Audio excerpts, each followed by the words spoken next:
Before we commence the program, I request everyone to please be on mute. Good morning, everyone. Honorable dignitaries, our chief guest, Mr. Jayashankar Unithan, Managing Director, Sankar Sealing Systems Private Limited.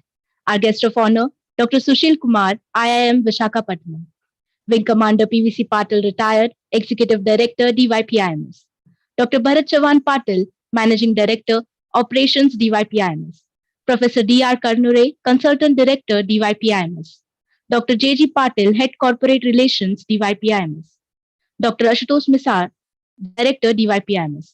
Research scholars, faculty members, student fraternity, and staff. A very warm welcome to all of you for the 2 days National Conference 2022 on Paradigm Shift in Business Management, Emerging Trends and Competitive Strategies, organized by Dr. D.Y. Patil Institute of Management Studies, Akurdi, Pune. Times are changing. Countries are progressively changing, developing, and experiencing significant power shifts. Business dynamics are experiencing new changes every day. A shift is happening in business. With greater connectivity and options, consumers have high expectations from companies, but are also more skeptical towards brands.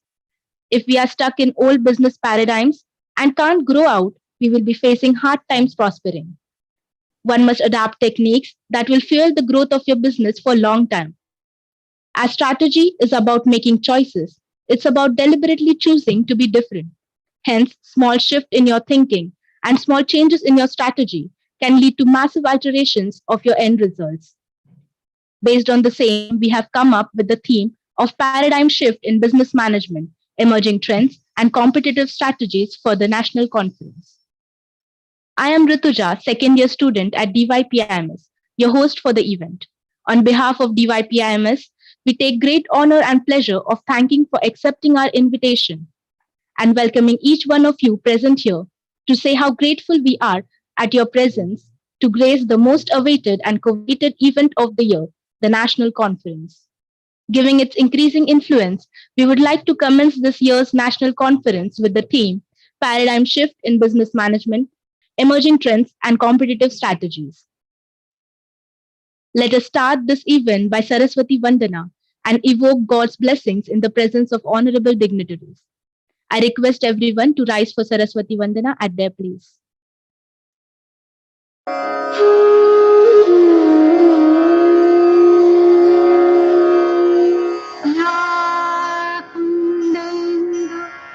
तुषारहार धवला या शुभ्रवस्त्रावृता या वीणावरदण्डमण्डितकरा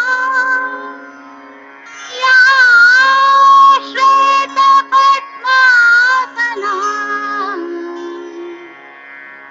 या कुन्देन्दु तुषारहार धवला या शुभ्रवस्त्रावृता या वीणावरदण्डमण्डितकरा या श्वेतपद्मासना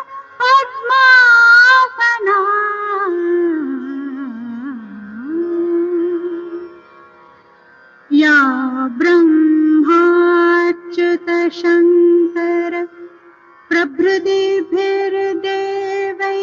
सदा वन्दिता सा मां पातु Saraswati Saraswati Bhagwati निःशेषजाड्यापहा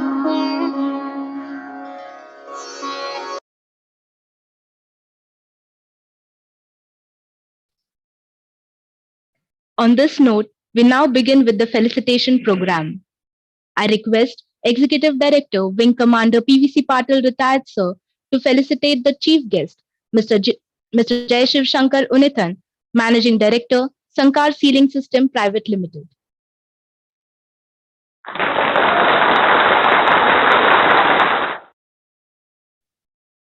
Thank you, sir. I now request our Managing Director, Dr. Bharat Chavan Patil sir, to felicitate guest of honor, Dr. Sushil Kumar, IIM Vishakhapatnam. Dr. Kumarji, welcome to DYPIMS. Thank you, sir. We now begin with welcoming the August gathering. I welcome our Director, DYPIMS, Dr. Ashutosh Misal. Dr. Ashutosh sir has 4.5 years of industrial experience and 25 years of academic experience. He is an alumnus of COEP and SPPU.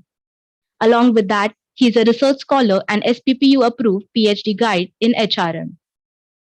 He has more than 40 research papers published in reputed journals. 12 students are awarded with PhD under his guidance. He is HR consultant and corporate trainer for 23 years. Sir is also a certified psychometric test professional, CAMI USA. He has traveled to more than a dozen of countries for speeches and paper presentations. He has also anchored 500 and plus conferences, talk shows, professional and cultural shows. He has authored a unique book, Management in Bhagavad Gita, which is available on Amazon. Now I request Dr. Ashutosh Misal to please address the gathering. Thank you, Rutuja. Good morning, all of you.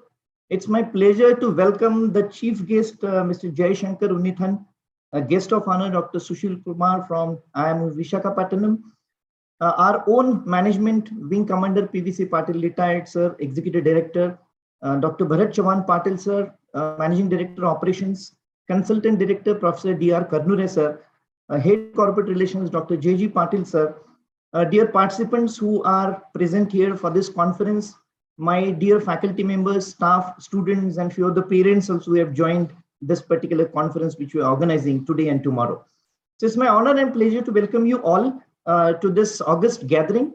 The theme of our today's conference is Paradigm Shift in Business Management, Emerging Trends and Competitive Strategies. We have thought of this theme keeping into consideration the changes which are happening in the businesses as on today. So businesses have ever been competitive. With the advancement in technological architecture, there may be fluctuations and fickleness of the market, changes in international trends, multi-ethnic social patterns, and unrealistic demands of headstrong but multi-intelligent Generation Z and Generation Alpha. Businesses have to adapt to the paradigm shift they are witnessing. The competition was not new to any of the businesses in any era, but now it has become more ruthless, close, and even to the extent of being exemplary unethical.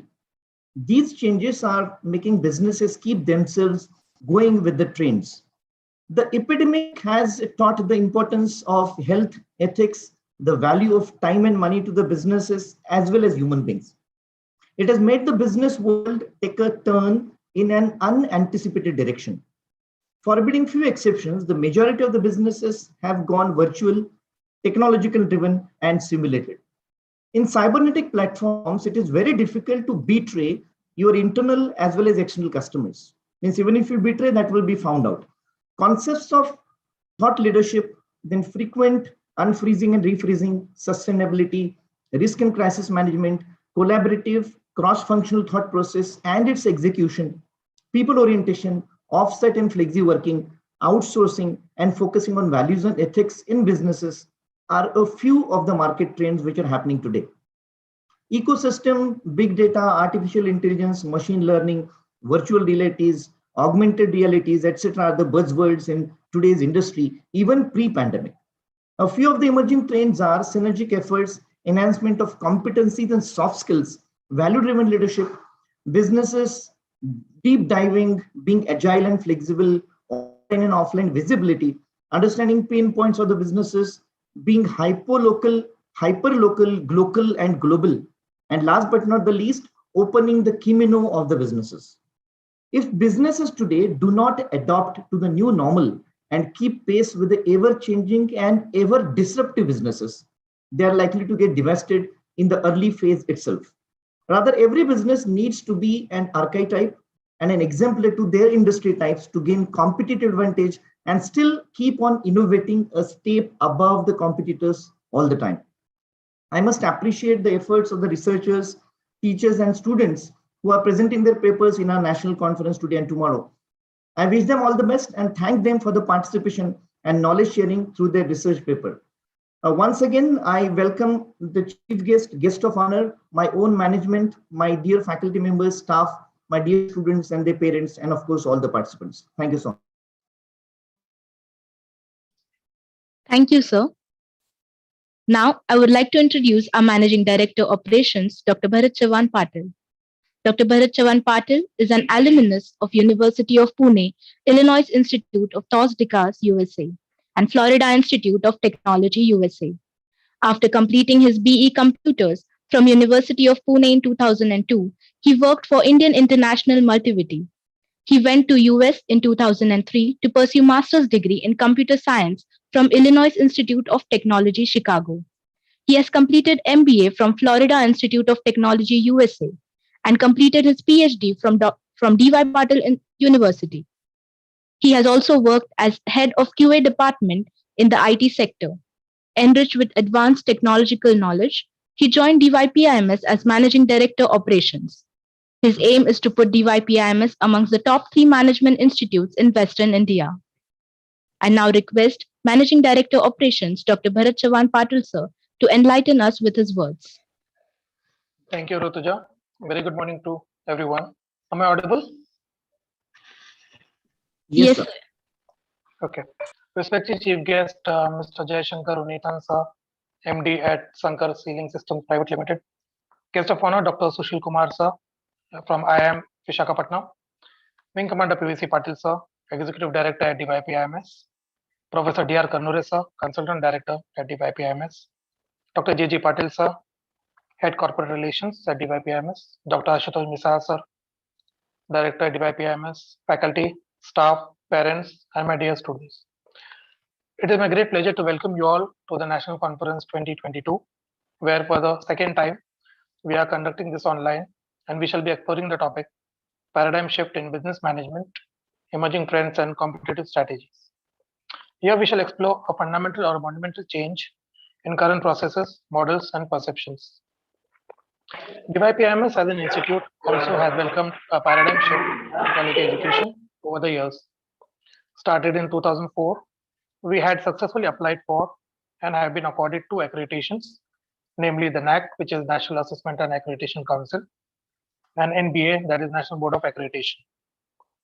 Recently, we were also re-accredited by NBA in Cycle 2. Furthermore, we have also applied for Cycle 2 of NAAC as we speak. We at DYPIMS value quality education and have great relationship with students, parents, alumni, and the industry. It is their faith in us over the years that propel us to achieve higher standards year after year. Over the next 48 hours, we look forward to having intense deliberations on this particular topic in the fields of marketing, operations, HR, IT, etc. Lastly, I would like to thank the organizers of this conference for putting this all together. I thank our guests for today for sparing the valuable time with us here. Thank you very much and all the best. Thank you, sir, for your insightful words. We have with us Dr. J.G. Patil, Head Corporate Relations, DYPIMS. Dr. J.G. Patil is a BE, MBA, and PhD holder in business management. At present, he is involved in consultancy in educational reforms and behavioral science training. He also gives training in management and mind and body stress. He is visiting faculty on management institutes in India and abroad. He has conducted more than 200 training programs in entrepreneurship and more than 1,000 training programs in stress management behavioral sciences. Sir has written 3 books on mind, body, and soul management. I request Dr. J.G. Patil, sir, to enlighten us with his words.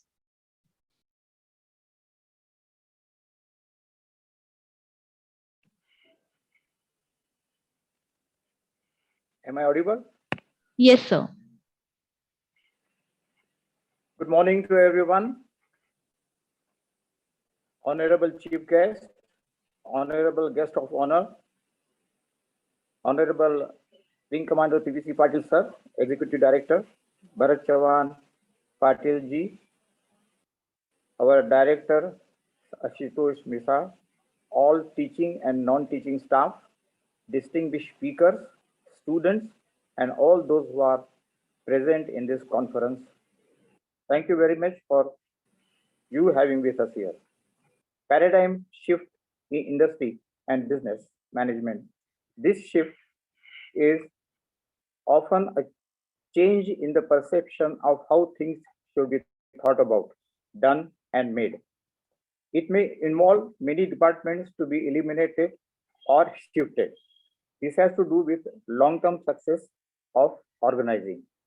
Scientific research is the base for such industrial and business shift in 21st century. Many times this process is known as industrial or business revolution. Paradigm shift can result often the accumulation of evidences that distribute status quo position, some revolutionary innovation or discovery, or natural calamities like what we are facing today, the corona, which raises new process of handling business. Thomas Kuhn formalizes this process in the year 1962. He said, the changes arise when the normal accepted science is found to be incapable or insufficient with new data, finding to adopt new theory. For example, the new practice of working from home or human relation or international relation in business. Do you think that existing theory can work in present context when employees are not exposed to each other or to the industry? Say, for example, the marketing and sales practices shift to internet with no physical movement of staff and interaction of salespeople with customers. So existing practice of marketing and sales management do not work in new context. This is $1 million. Einstein physicists took Newtonian physics for granted. After that, it was challenged with the rise of quantum mechanics. In auto industry, long-term success depends on assembly line, which created substantial shift in the industry. Internet marketing found to be groundbreaking concept of how people get together instant information to the millions of customers in just seconds, in which now you can see that many departmental stores went out of business because of this particular phenomenon, just in overnight. Another example of paradigm shift is operations of stock market. Shift of social science and popular culture is main reason for shift. Shift can take place due to 4 important points: behavioral science, information process, industrial revolution, social construction, and change due to fundamental belief. And these are cultural, families, friends, and self-confirming new fields. Globalization and information technology will cause a lot of change in working in industry and business in time to come.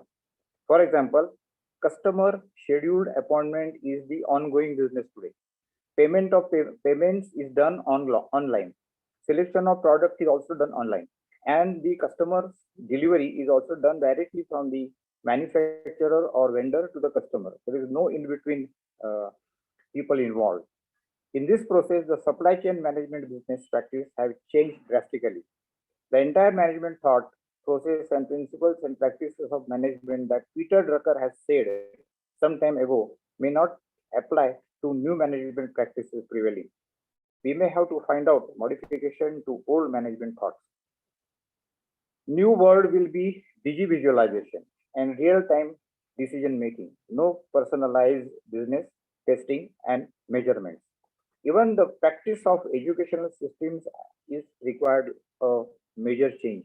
The teaching methods, the examinations, and the syllabus is required to be drastically changed to suit the changing environment prevailing when you people, students, will come into the business.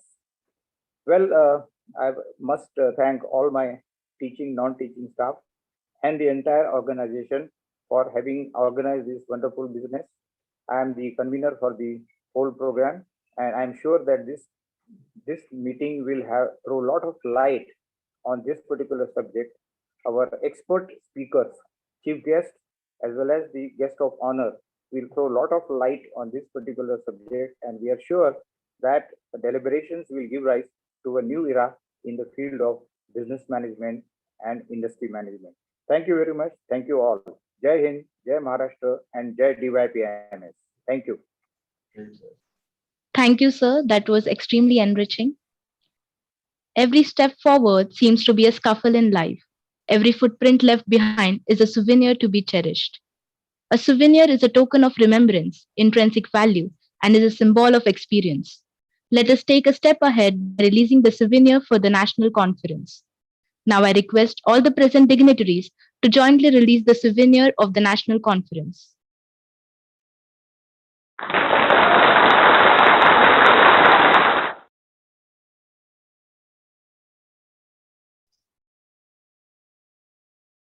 Thank you, respected dignitaries.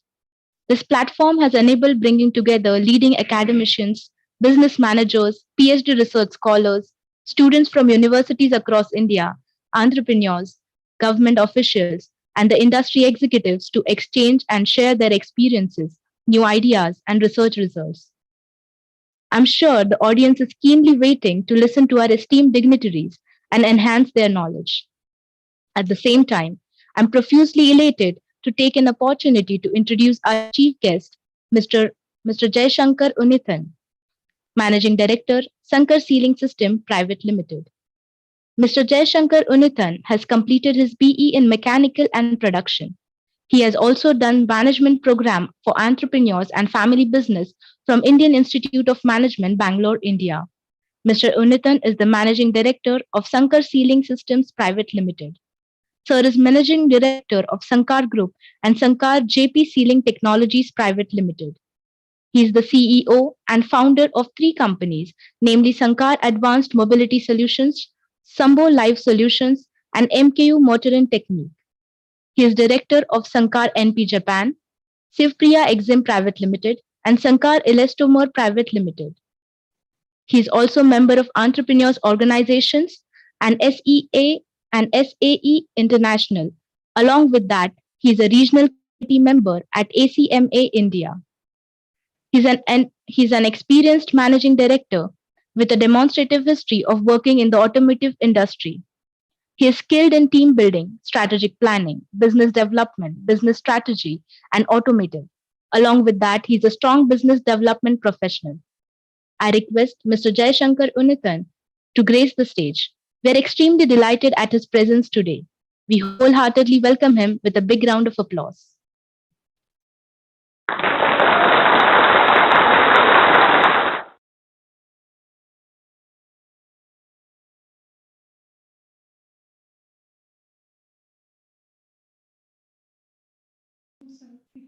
Over to you, sir, Mr. Jaishankar Unithan, sir. Am I audible? Yes, sir. Yeah. A very good afternoon to everybody.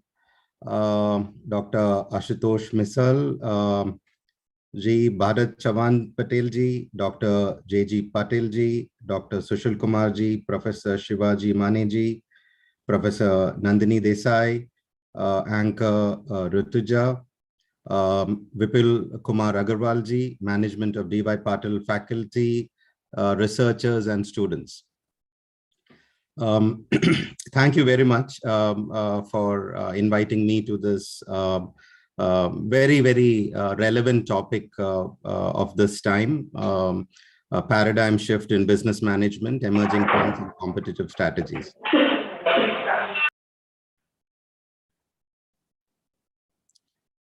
This perhaps is something most relevant today in business.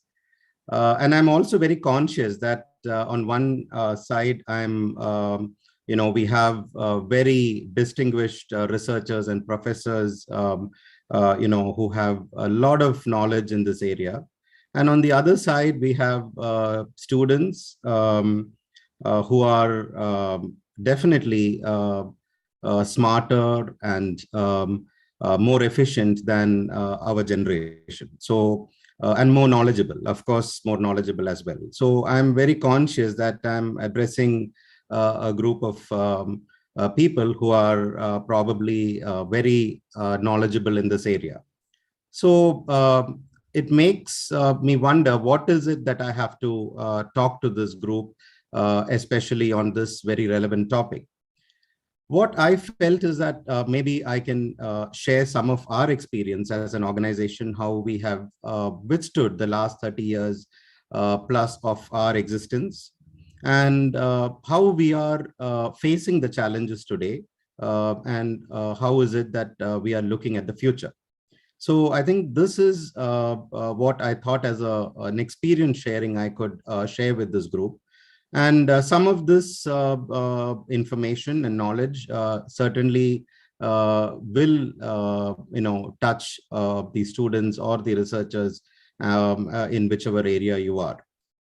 So just to put a context to this, what I'm going to speak on, I just want to introduce my company, Shankar Sealing Systems. So this is basically a family-owned company started by my father, who was a technocrat, engineer from the 50s, mechanical engineer, trained in Germany, came back, worked as a professional for almost 3 decades, and subsequently became an entrepreneur at the age of 58. You can imagine this is a time normally people retire, but at the age of 58, he jumped into an entrepreneurial activity and starting this organization. Being a technocrat and being a leader in his area of technology, it wasn't that difficult for him to establish the business and being relevant at those times. Now, we are in the manufacturing of automotive components and specifically on sealing gaskets. This is a part, or a group of parts which go into the automotive field. Any engine, any vehicle requires this. It's very critical for the performance, and it is a very, very important aspect of the powertrain system. So basically, we supply to the internal combustion engines and also, of course, the powertrains and other areas related to that. And being, of critical nature, the competition, the number of players in the global market is limited. And we have been in this field with probably 15 suppliers globally in the last 3 decades as part of our engagement with customers.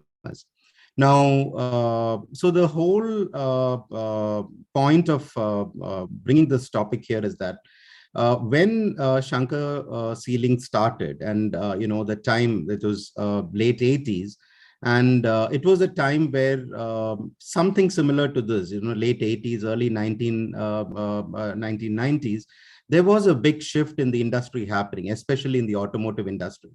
And this was being led by the emission regulations, because the world was beginning to look up into the environmental issues and understand that what the automotive or the mobility area is contributing in terms of polluting the planet.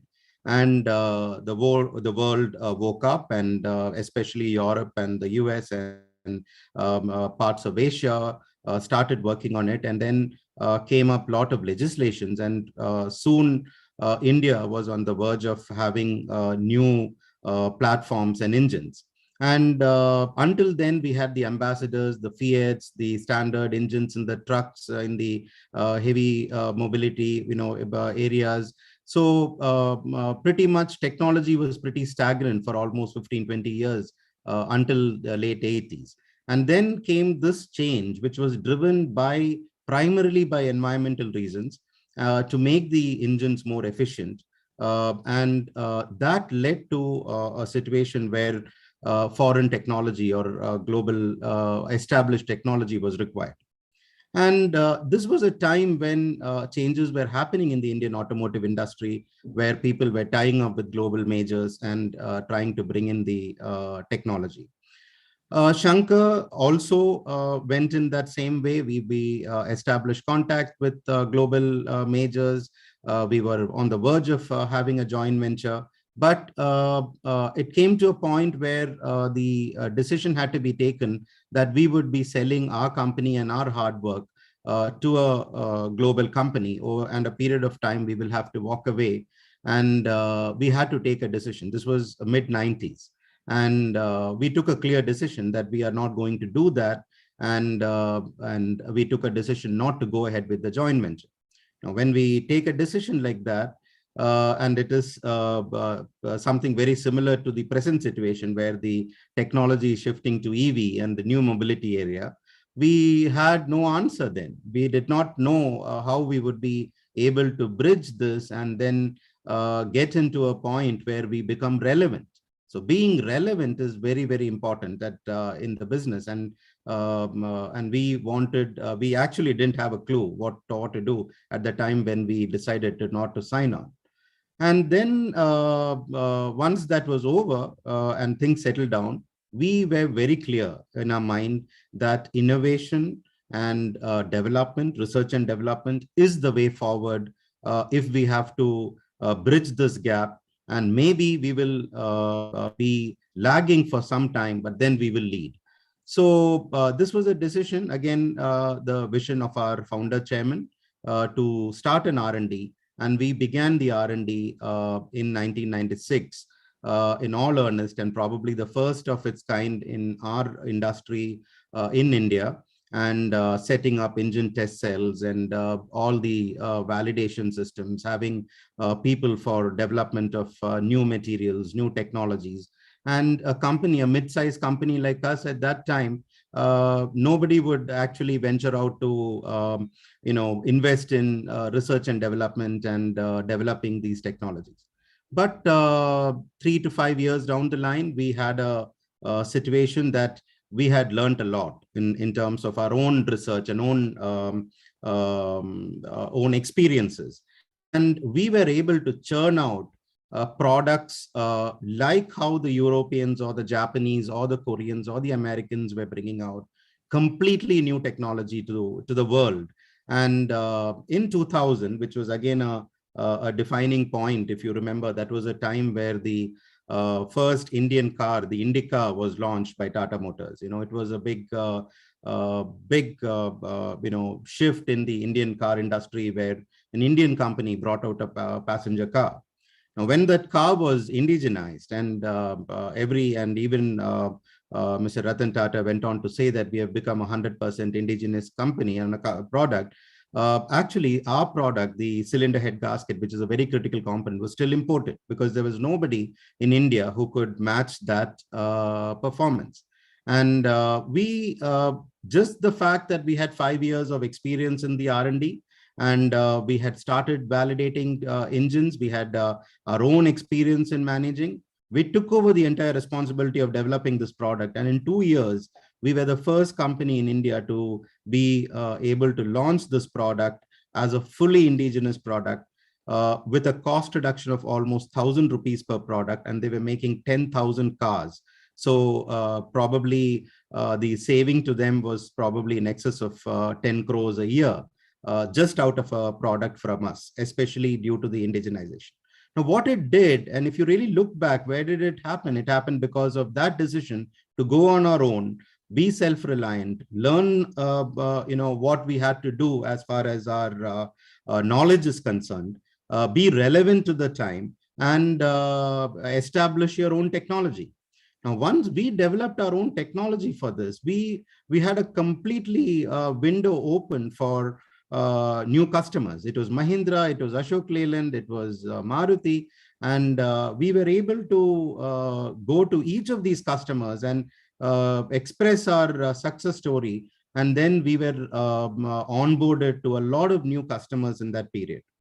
Now, that was 2000. And, and for the next 10 years, as you're all aware, we have witnessed a complete change in the automotive mobility space, especially with the emission and other statutory requirements coming in with Bharat Stage 1, Stage 2, Stage 3, Stage 4. And each of these changes was a very big change in terms of technology, having to have new products to match the change in this in the emission regulations and the needs of the new designs of engines that were coming in. Now, what happened is that we did not become irrelevant, and we did not lose out to global competition. And by 2000, we all know that globalization and ease of doing business in India, the global companies no longer needed Indian companies as partners. They were all coming on their own, very large corporations with billions of dollars in cash coming to India, setting up their plants and competing. And we, as a very small company, decided to take it head on. And believe me, we did not lose out on that race. In fact, we have been able to establish ourselves even stronger, because whenever these kinds of challenges are thrown at us, we become stronger and we evolve ourselves stronger. And I think that's a natural trait of a human being. And I think that's what we did. Now, a time has now come, and this happened till probably late 2016 or 18, and wherein we were very clearly understanding that the IC, the internal combustion engines, are not progressing to a point where they are going to become zero emission. A lot of technological changes happened to make it much cleaner, and that process went on and on. But it was very clear that it is not going to reach the requirement of Mother Earth for this period, what is going on right now. And the challenges out of environmental issues have also aggravated in the last decade or so, wherein small changes are no longer acceptable. So that, was again, a reason or a trigger for a whole new changes happening. People like Elon Musk got to understand this change, and they moved where the early movers. It's not that electrical driven automobiles were not there. In fact, they were there right from the beginning when automobiles were developed.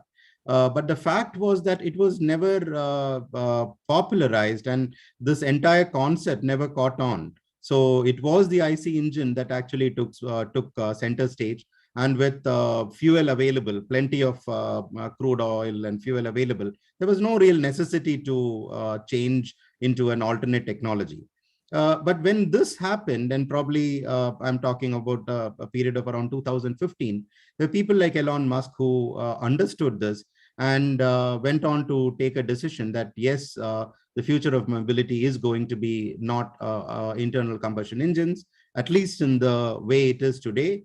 Let us look at new technologies, and they decided to go the electrical way. I wouldn't say that it was only Elon Musk, a lot of people, but he was the one who actually took the center stage in this particular activity. Now, where are we as a company? We are a group of companies, and all of the companies are pretty much, barring, I will come to that, barring 2-3 startups, which we have started in the, except a few companies which we started in the last 2 to 3 years. The rest of them are all in the automotive space and all in the powertrain space. So when the IC engine disappears, most of these products and companies will have to disappear. So we are again in a situation now in 2022, where we have to become relevant again to this ever-changing need and this new scenario that has emerged. So, and of course, it's not only this, but it is also a whole lot of new things that have happened as a part of evolution. The human evolution is happening probably at a much rapid pace than what happened in the last 10,000 years. And we can see that our children are much smarter than us, and the generation which is probably less than 10 years. And I am also part of a school in Chennai, so I do connect and I do understand, and I find that there is a huge difference in the way the children think, and also probably the younger generation think, and the way they act. So this evolution is happening, and what is going around is is only bits and pieces of this jigsaw puzzle just falling into place, just to create that vehicle for the next huge change that is going to happen in the next, let's say 50 to 100 years. So I think we are probably my generation and probably the generation just before us probably have witnessed the largest changes or dramatic changes that has happened in this particular space.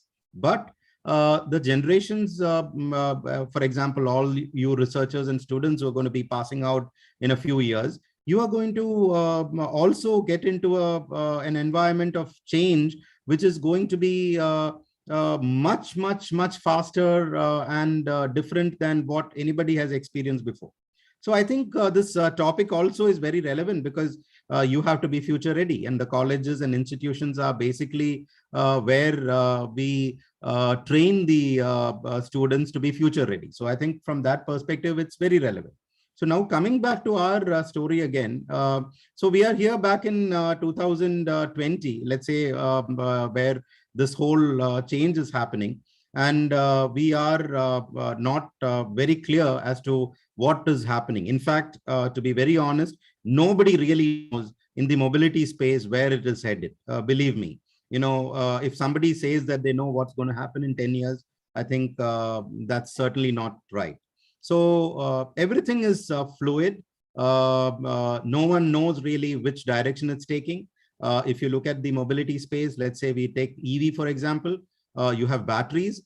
We do not know whether the lithium battery is going to stay, whether it is going to be lithium, whether it is going to be sodium in lithium, whether it's going to be lithium phosphate, or it is going to be nickel, manganese, cobalt. We do not have any idea which direction this technology is going to take. So each has its own advantages. Raw materials, whatever these new technologies are also limited in resources. So they are not unlimited resources that can go in for the next 15 or 20 years. So how are we going to live with lithium for the next 5 or 10 years? So there are so many questions, and that goes the same way for the structural part of the automobile, or the electronics in the automobile, or the software integration in the mobility space. So whether it is autonomous. So it is very, very difficult for any of us to gauge into where we have to go. So that itself is a huge challenge for us. And what we did is that in 2020, just at the beginning of or just before the beginning of the pandemic, we embarked on a Vision 2025, and we were very clear that we have to create a vision for the company for the next 5 years. We did not want to look at 10 and 15 years because we really don't know where the whole industry and whole, the whole system is going. So we created a vision for 2025. And in that vision, we brought in the technology, what is relevant, what is necessary to make us relevant in this particular time period. And there were two technologies that we identified. One is the electric vehicle, which is definitely going to be a serious player in the mobility space. But we also looked at hydrogen because we believe that hydrogen, and personally, I believe hydrogen will be a very relevant technology for the future. It's much cleaner, and there are challenges, but I'm sure that with what's going on and what will happen in the next couple of years, hydrogen would be a very, very relevant technology for the future. So we understood that these are the two areas where we have to look at. And in the EV space, we understood that China is definitely way ahead of probably a lot of other countries in this space, probably by 10 years, at least a decade. Because their EV revolution started in 2010, and we are about 10, 12 years behind them. And it is kind of matured. So we looked at companies in China where we could look at them both technically and commercially viable. And we identified many players in that area, took some time, researched them. And the fundamental, principle of our company is not to just buy technology and be a trading company, but be self-reliant on technology. And we believe that over a period of time, we can become technology leaders as well.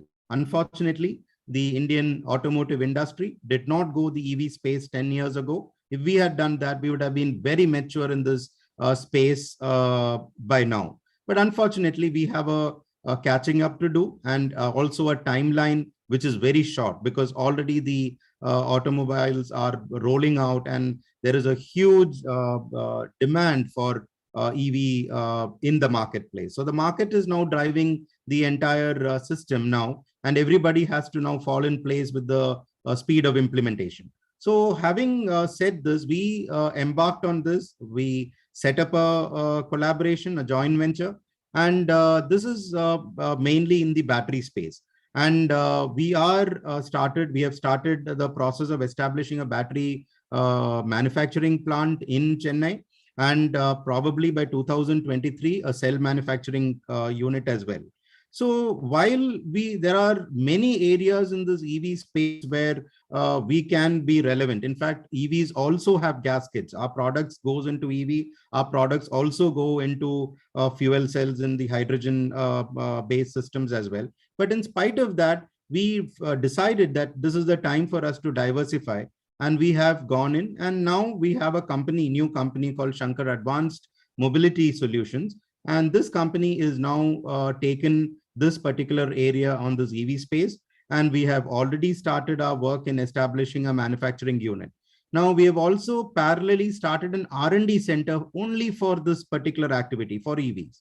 Now this is not in the IC engine. So we already, as we formed the company, we also started work on our dev R&D for new materials. Already there is a team working on thermal management of batteries, because that is a very, very serious area. Because fire out of lithium batteries is a major concern in the industry, and as a result of that, thermal management is a very relevant activity. So in that space, we already have a lot of knowledge out of thermal management from the IC engine. We are bringing that technology plus a lot of other technology being added in, and work has already started since the last 1 year in this particular space. And we believe that in a year or two, we will be coming out with products probably challenging anybody in this thermal management globally. So this is where we are trying to move in. We had to step in somewhere into this particular industry. So we stepped into the battery space, which is very relevant. And we are also parallelly working on other areas as well. Now, on the fuel cell, we tied up with an institute called Fraunhofer, which is a leading industry academic interface institution, one of the premier institutions in Germany. We tied up with them. They have the technology for fuel cell bipolar plates, and the bipolar plates is a very critical component in the fuel cell. And we have a manufacturing technology of our existing product, which is very similar to the ones that are required for manufacturing bipolar plates in fuel cell.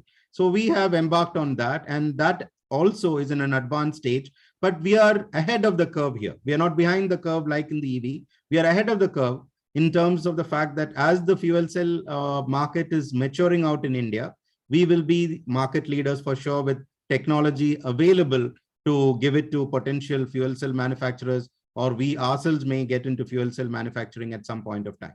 So this is how we are making ourselves relevant for the next 5 years. And beyond that, I really do not have an idea where this industry is going, because there's too many things happening. As everybody knows, if you look at the mobility space, it's not only about the present way of mobility. I don't think will continue over the next 10 years.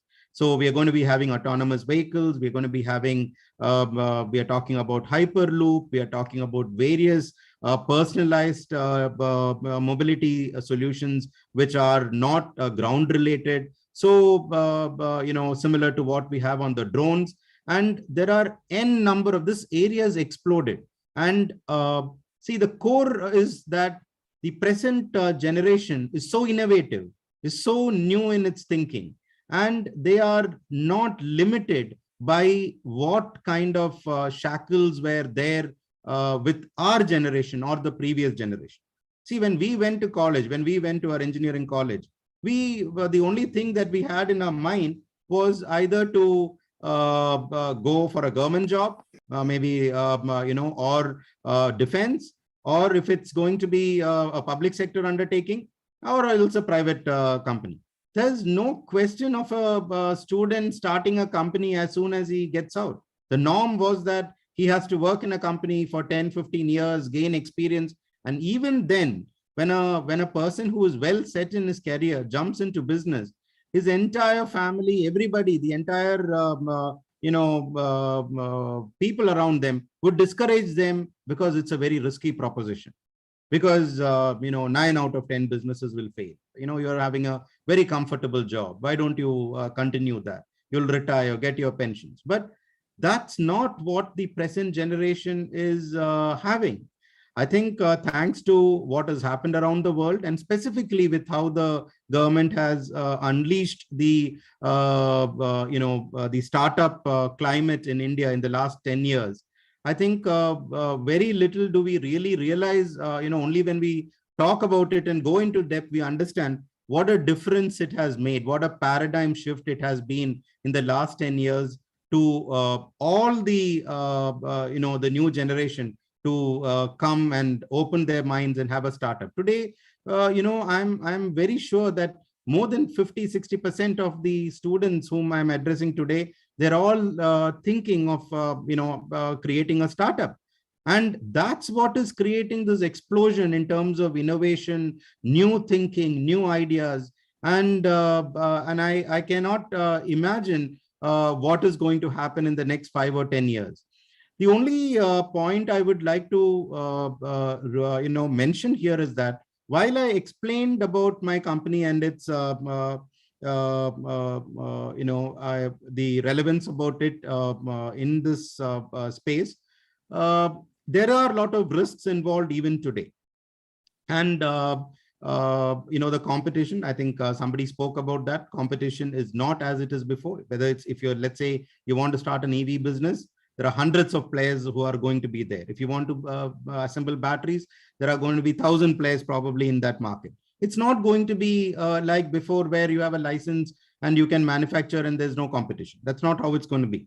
Then how do you make yourself relevant? If there are going to be 100 suppliers going to be supplying batteries to potential EV companies, how are you going to make yourself relevant? So that's a point which we really need to look at, on what kind of differentiation you will create in the market space as far as your product is concerned. And that comes out of innovation, and an innovation comes out of hardcore R&D. So people who are getting into startups, please remember that innovation and development, research and development is a core aspect of being relevant for the present and for the future. So that is very, very important. And also, I would like to, share something which even, our honorable late past President Abdul Kalam ji was mentioning, that we have to dream big, and if we are going to be content with what it is today, then that's what we will achieve.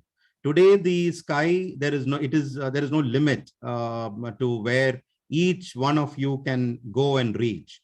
It's only how you position yourself and how you will, put yourself in that kind of a position where you want to achieve what you want to, what you have envisaged. So what Abdul Kalam ji was always telling is dream big. And my experience is that, and this is what I have believed in, this is what my father, my guru, has also taught me. And there is an invisible force. We can call it God energy, we can call it cosmic energy, we can call it energy. We don't have to have any connotations to that. But that energy will certainly bring a lot of things together, and ensure that your dream happens or it becomes real. So that's the message I have to give all you young students out here. You are at a time in history where the opportunities are limitless, believe me. And don't limit yourself, by dreaming small. Keep your dreams big, and go out into the world, because a lot of thing is in store for you. Thank you very much. Thank you, sir, for sharing your experience. the challenges faced by you, and the way you have built your company. Your valuable inputs will surely motivate the hidden entrepreneurs amongst the attendees. Your speech gave a real head start to our national conference. Thank you, sir, for being an idol of knowledge and inspiration to all of us. On behalf of management, I thank you for providing your gracious presence to join us today and to enrich our experience. I'm I'm exim- I'm extreme.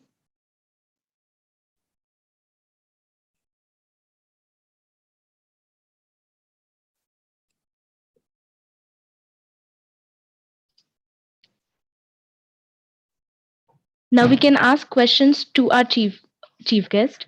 If anyone having any questions, you can unmute and ask the questions, or you can even use the chat box.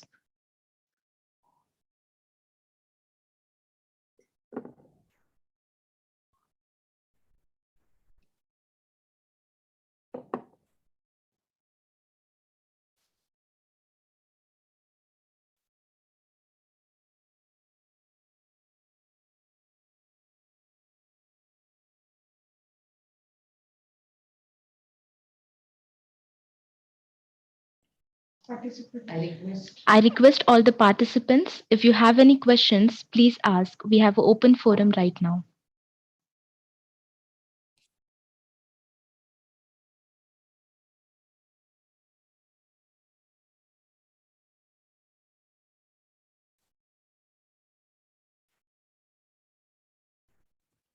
Hello. Hello.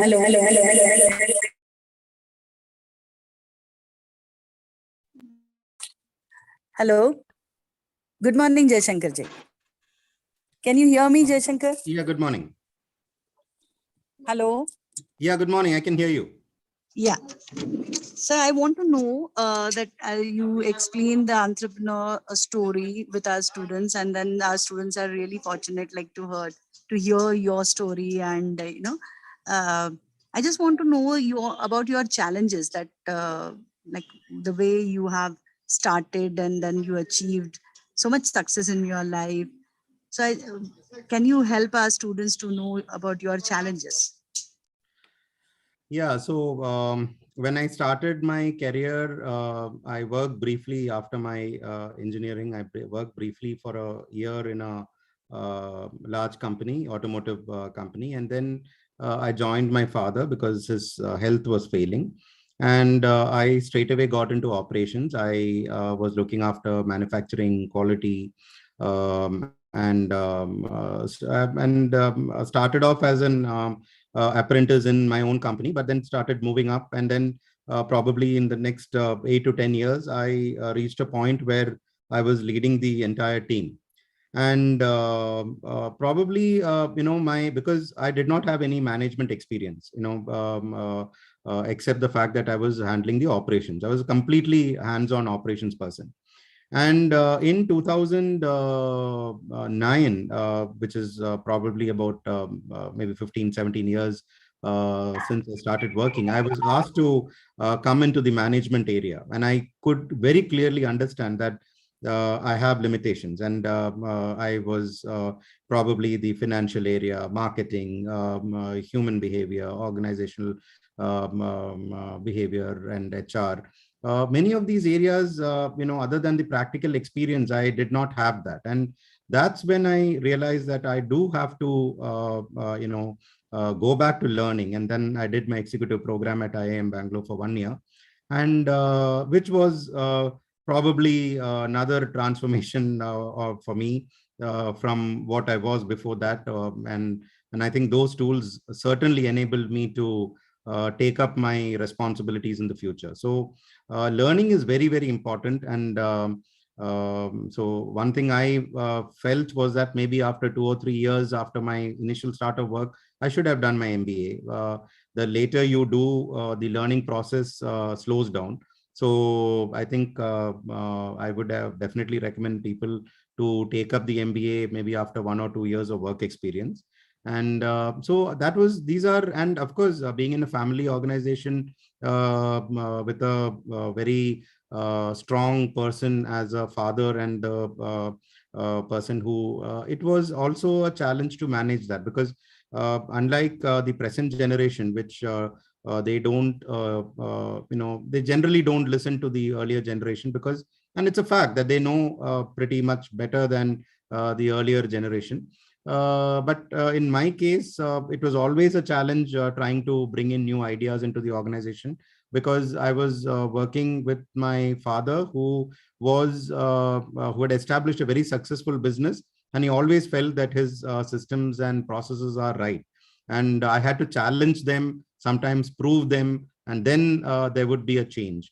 So I'm sure that my two daughters are they would definitely join my business at some point of time. And when they come, I think they will also probably face the same challenges as what I did. It's something which is, but these are some of the challenges I faced in the company. Externally, of course, as I explained, it was the automotive industry is not a very friendly area, a lot of competition, and we had to really keep our head above the water to survive. So I think, yeah, thank you. I think that's what I can say about the challenges. Good morning, sir. Yes, sir. Yes, doctor. This is Professor Malgikar. Sir, I'm audible? Yes, you're audible, Professor. Sir, just I would like to ask you that you are from the manufacturing industry. Presently, the industry 4.0 technology is hitting into the manufacturing industry. Yes. I would like to know what are the roles of manufacturing industry and also the academic institutes and government in implementing industry 4.0. Yeah, I think it's very, very important. I think, as I said, these are, there's no compromise on these areas. If industries don't adopt 4.0, I think they will become irrelevant in the next 3 to 5 years, or maybe probably earlier in some kind of industries. So the question is it necessary? Absolutely. And to be alive, as far as the businesses, as a manufacturing industry is concerned, whether it's a medium-sized company, a large-sized company, industry 4.0 is absolutely necessary. Now, the second question is, what is the role of the academia as well as the industry? I think, see, in India, this is something which I always felt, that the industry and the educational institutions connectivity is very much lacking compared to what is there in the advanced, I wouldn't say advanced countries, the some of these countries where the education system is become more mature. Now, why it is both the industry as well as the academic institutions are to be blamed, because somehow in the last 15-20 years that has really not happened. The Indian industries are still very close held. They do not want to share information. Even people don't want to even give apprentices or internships to students, because they feel that their technology would be copied, or there could be some issues there. So that mindset has to change from the industry, and the industry has to understand that unless this learning process is integrated, it is not going to be useful. So this is an absolutely essential area of engagement that is necessary now to implement 4.0. And I personally believe sufficient work has not happened. And about the government, see, as a government, I think moving forward, I don't think we should give too much of a responsibility on their side to implement these activities. I think we should be handling that ourselves between the industry and the academia. And that is how things have to move forward. As far as I am concerned, we are from my alumni, I have graduated from Annamalai University. So our alumni is making a very serious effort in engaging with the our university and the industries to see there is a very intense activity happening. So the similar way, the alumni can also play a great role in bridging this, because many of them would be already exposed to the industry 4.0. Thank you, sir. Thank you. Thank you. Thank you, sir. We have Dr. J.J. Patil, sir, over here. Sir has a question. Sir, you may go ahead. Can I ask Yes, you a sir. question, sir? Yes, doctor, please go ahead. Sir, I just mentioned in my very brief speech about the HR activities. In the today's world, everything is virtual. There is no personal contact between two people. There is no personal contact between a seller and a customer, a marketing man and a customer. And now slowly everything is coming virtual. So do you think so the HR principles and HR activities that prevailing in the market today, they will continue to be there, or we'll have to make drastic changes in that? Yeah, I think for sure. See, one thing I don't see, I believe the human contact and the human engagement is very, very critical. The relevance will remain. And what will happen as a business in a face-to-face engagement will never happen in an online engagement. That much we can tell, at least for some more time. I don't know how things will evolve over some time, but certainly that relevance will not be completely. It will take a different shape, but certainly that factor will remain. So that centric,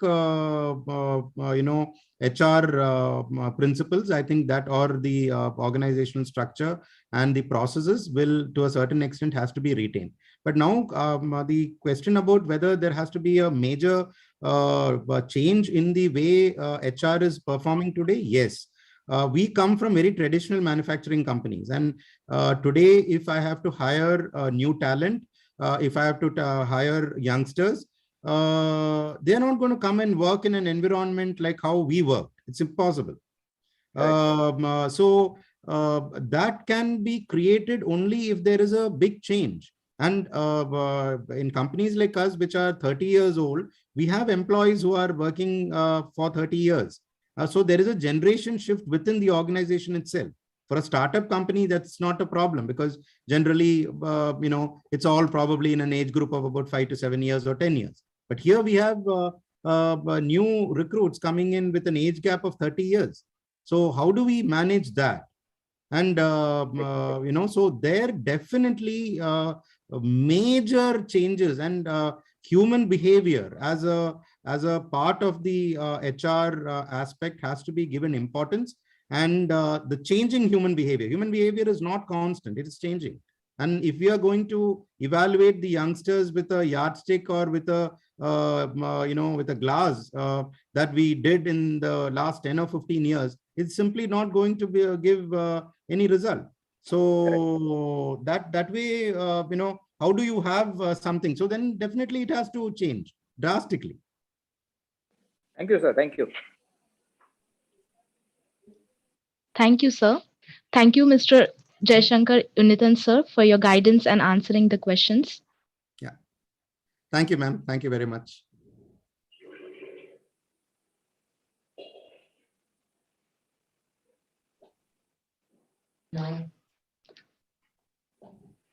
I'm exuberantly overjoyed to take the opportunity to introduce our guest of honor of the day, Dr. Sushil Kumar, faculty, IIM Visakhapatnam. Dr. Sushil Kumar is a PhD holder in Business Policy and Strategy from Indian Institute of Management, Raipur. He has obtained MPhil in Planning and Development from Indian Institute of Technology, Bombay, and also MA in Social Entrepreneurship from the School of Management and Labor Studies, Tata Institute of Social Sciences, Mumbai. Currently, Dr. Sushil Kumar teaches entrepreneurship and business growth, new venture planning, co-strategic management, strategy in emerging market to PGP and PGPX students in IIM Visakhapatnam. Apart from that, he also plays a very vital role in mentoring of women startup programs at IIM Visakhapatnam. Sir has more than 4 years of work experience in industry and academia. He was a faculty at University of Fraser Valley, Canada, Chandigarh campus, India. He also taught at Rajgiri Business School, Kochi, Kerala.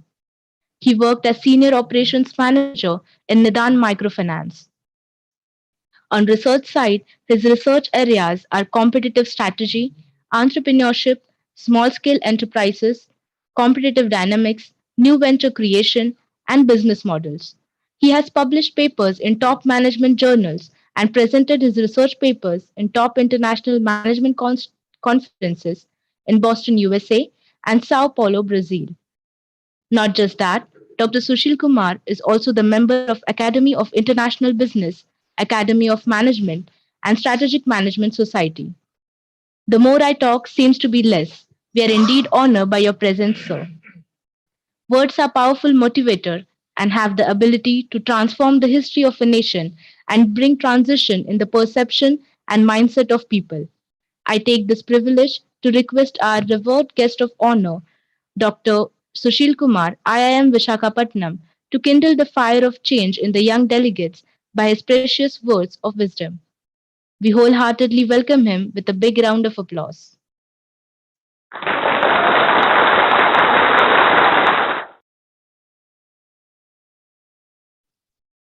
Over to you, sir.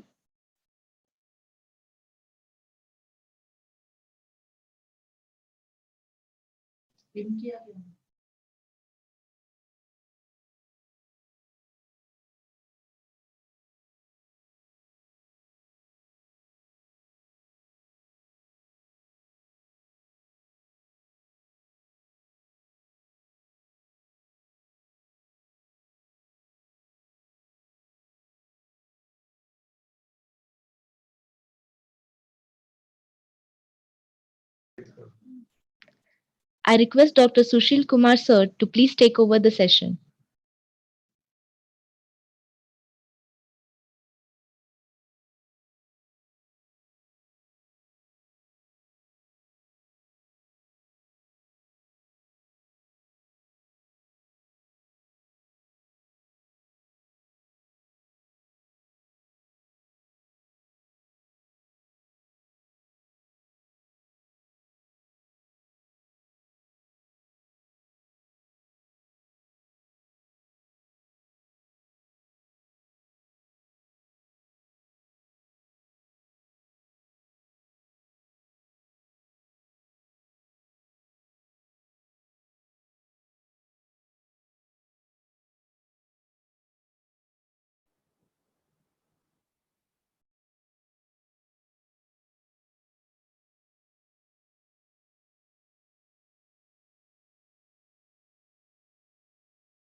There is some technical problem at Dr. Sushil Kumar sir's side. We will be waiting for 5 more minutes. I request to please be patient.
Hello, sir, I have joined.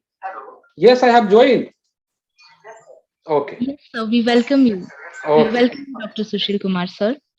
You may take over the session. Wait. So am I actually audible and visible to all? Yes, sir. Yes. Yes, sir. Let me share my, you all actually stop sharing your screen, then I will share my slide. This is screen, I think. Ah,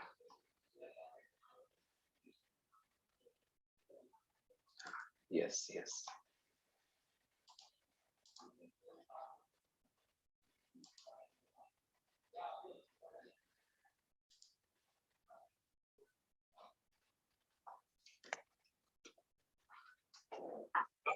Yeah, good morning to all the dignitaries, the director, the faculty, the research scholar, and the esteemed the participants who are going to present, who are going to attend this conference over 2 days of time. See, attending conferences actually give us a lot of opportunity to discuss, to network, and to learn and de-learn a lot of points which we have heard, we have learned, and to explore more opportunities. In this time of actually turbulence, when the things are changing, we all must change ourselves, be it behaviorally, be it technologically, socially, ecologically, and economically. So you all could see how the things have changed, and one of the recent one, which is actually the COVID. So I really take this opportunity to thank DYPIMS, the entire team, and the board for inviting me for as a guest and a keynote speaker for this conference. I would actually really begin with the title called "The World is Changing." You all can go back and reflect what changes have happened. It seems that every day we wake up to a new shock. And shock itself is most compelling evidence that the age we are living in is different. You all can go back again to review and reflect the time when there was actually physical transactions. We all had to go to the markets. We all had to do a lot of transactions. In the banking industry, when the people had to really go to the bank, stand in the queue, and withdraw money or deposit money. Many more things, the event, the revolutions. But in current contemporary times, things have really vastly changed. And why there is a change? The change is imperative. We all, as we all hear a lot of time, that change is something which which will really automatically occur. And we must change ourselves as well. So this change is not a new phenomenon. This has to happen, and this will happen even after today. The changes will happen, but we all are going to adopt ourselves, use newer technology. That technology gives us the competitive advantage, and we go ahead. One of the remarkable change I'll begin with is globalization, because you all might have really heard what the globalization has done. This is not a recent phenomenon. This has happened, this has changed the face of the world. This is more about the increased interconnectedness and interdependence of peoples and countries. Lot of factors, whether it is factor market, whether actually it's a capital market, labor market, technology, human capital, social, and all have changed. What actually the people really meant, or what we really mean by globalization. And one of the first priority or the first factors is opening of international borders, which has really helped for the free flows or smooth flows of goods, services, finance, people, and ideas. And the second is changing in institutions and policies at national and international levels. That has promoted a lot of things to happen. You could see how the globalization as a factor being in starting from an industrial revolution. We all have studied that industrial revolution. How were the change? If I go to the picture, and you could see here, the first picture actually I have taken from those days of the first industrial revolution. the way the manufacturing is to happen, the way it was more traditional, the way the things were more manual in nature. It was taking more time. The way actually the things were taking time, and it was also cumbersome and complex. To a certain extent, it was simple, but that is what, when the technology or the lot of R&D innovative interventions were just happening or just emerging. If you all see, the second one is really showing is the trade, whether through the port, through the railways, through the lot of interconnections which has happened. And the globalization as a phenomena has connected people across the countries. And something what we all are observing as a social media today, or these all digital technologies, have really brought drastic changes in the life, in the corporate, in the management, and in the business practices. So globalization as a factor has increased the internationalization of manufacturing, governing, and financial process. You could see whether it is BMW, whether it is IKEA as a manufacturers of furnitures. We do teach a case study called IKEA. IKEA, coming from actually a very small European market, created something very fantastic, customized furnitures. It is not located in only one country, but it has really had expanded across different nations in the world. At the same time, it has also reassembled, or it has actually restructured their operations, productions, services, and many more things. The way it has tried to generate, give a new perspective about the furniture industry and a new perspective about how it could be really useful, convenient, could be different. Giving you one more actually example to all of you to bring a newer perspective is about, you see, paperfry.com, urbanladder.com, or Domros versus your traditional carpenters, those who make furnitures. The rise of internet and internet of things. You could see when actually once we all go to purchase any furniture, we really look for that. Yes, my furniture in my bedroom or in my study room or in my actually guest room should be something different. But in online, actually you do not touch and feel. Still, you have to really believe that what is offered online has a lot of features in that product which is offered. And that has brought a lot of different perspectives. There are a lot of customers who are still with the traditional carpenters or those manufacturers, but many young generations, middle income group people, and the urbanized population have really switched to these digital platforms, getting from Paperfry, Domro, or actually Urban Ladder, and many more. So how you could see the perspectives have really changed. The second is companies. Johnson & Johnson as a company is spread across 76 countries of the world. The product which they provide is actually about baby care first. You could see there is a lot of standardization, but a lot of customizations as well. Wherever they enter into any country, they see about the weather, the conditions, the color, and all, and they provide those services. But they are trying to really fit in that what is required by the customer of that particular region, location, or a country. But this globalization as a phenomena has really integrated the market, brought that entire world into a fabric of relationships, be it social, economic, financial, ecological, and many more, and cultural.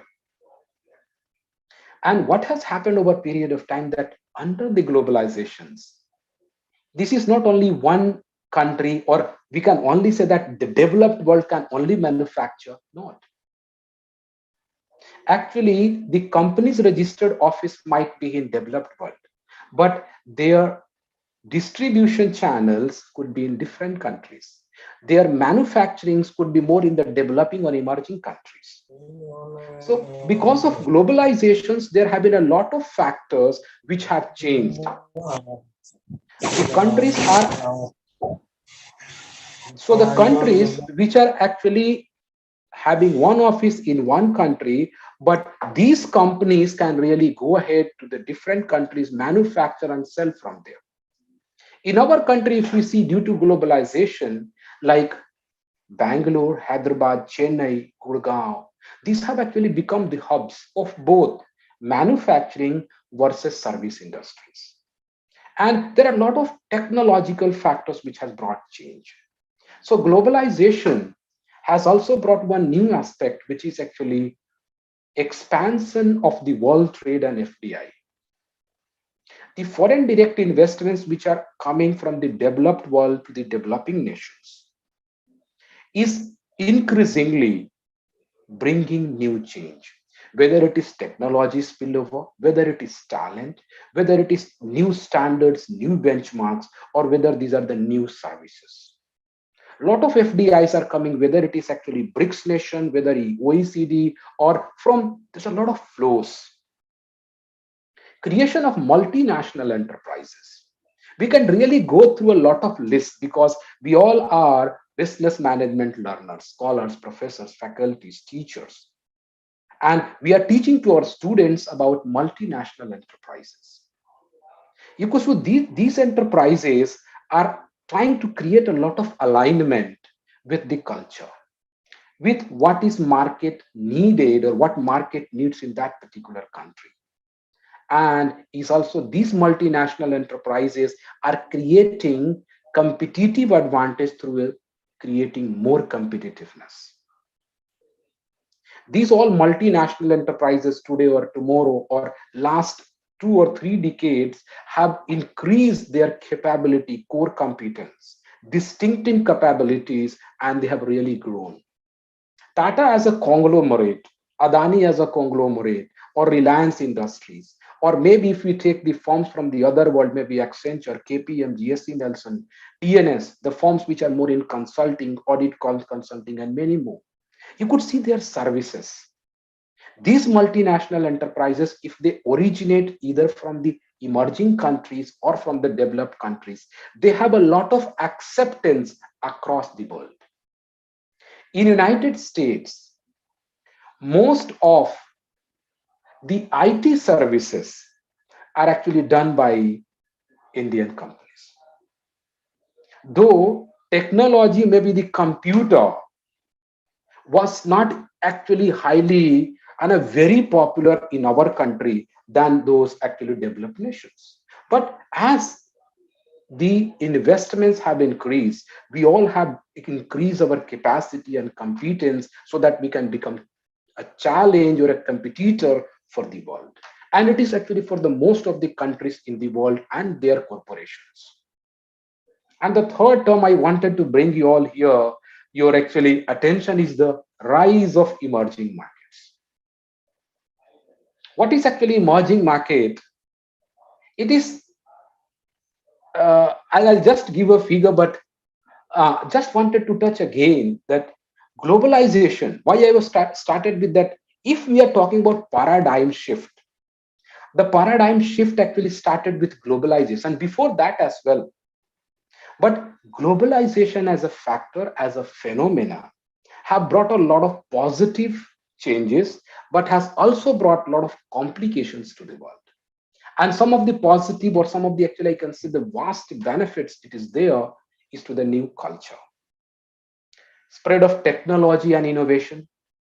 Companies actually can invest, can enter into any country because these countries have opened their international borders, attracting a lot of FDI, attracting a lot of investors to invest there in their own country. You could see the rising story of South Africa. In South Africa, many of the new investors are entering from what's called China and India. Africa or South Africa or the African nations were actually not very prone to that much of development. But yes, there was a lot of apartheid movement. There was a lot of movement which was social, which was economically they suffered. But yes, they are rising stars and they are attracting investment. The same, if we actually discuss, that it is same about India. How India as an economy, India as a country, and India as a target for an investment has really superb done in the market. And also globalization, I do not want to go delve more and more because it has a lot of positive factors. So one of these standard base where we can derive what the paradigm shift is from globalization. The second is the emerging market. So sometimes there have been a lot of debate that whether rising, what's called emerging market is a misnomer. Not much. See, in emerging markets, if we see, these are the countries or the nations which are having or which have conceived a better growth. Or actually, as per this report of the World Bank, it is a growth market or a growth economies. These countries are the former developing economies which have industrialized, modernized, and achieved rapid economic growth since 1980s. So these most of these emerging economies are actually the part of the developing nations. The list which you can see here is actually BRICS: Poland, Indonesia, Mexico, Malaysia, Philippines, Turkey, and the list is there. If we actually really look into the practices, whether from a social, corporate, technological, or ecological in these countries, a lot of things have changed. In these emerging economies, there is a rise of middle income group. There is a rise of a lot of service economy. There is a rise of a lot of people who are actually looking for employment. And these have become a center for attraction for investment. And these emerging economies again are bringing a paradigm shift. 56% of the world's population actually lives in these emerging markets. So we can actually go back and see that in management, we study about the market need. Yes, there is a need of different types of products and services in these markets. Those countries which are local, which are rising from the emerging markets, are producing different products or services. But there is a lot of requirement of a newer investors, newer firms from the developed world, which are entering and competing and providing the best services or the products which are standard in nature, high quality oriented to the customers in emerging market. There's a huge need, huge scope and potential for growth in this emerging market. Service sector is rising. Earlier, as we all see, that economy which were mainly based on agriculture, which were mainly based on manufacturing, they all have shifted to service economy. Services, consulting, IT as a form, IT services actually expanding. A lot of consulting is happening. And you could see actually the placement records in our colleges. You could actually see the difference. How is the percentage of manufacturing firm versus service and consulting firms which are coming for a placement?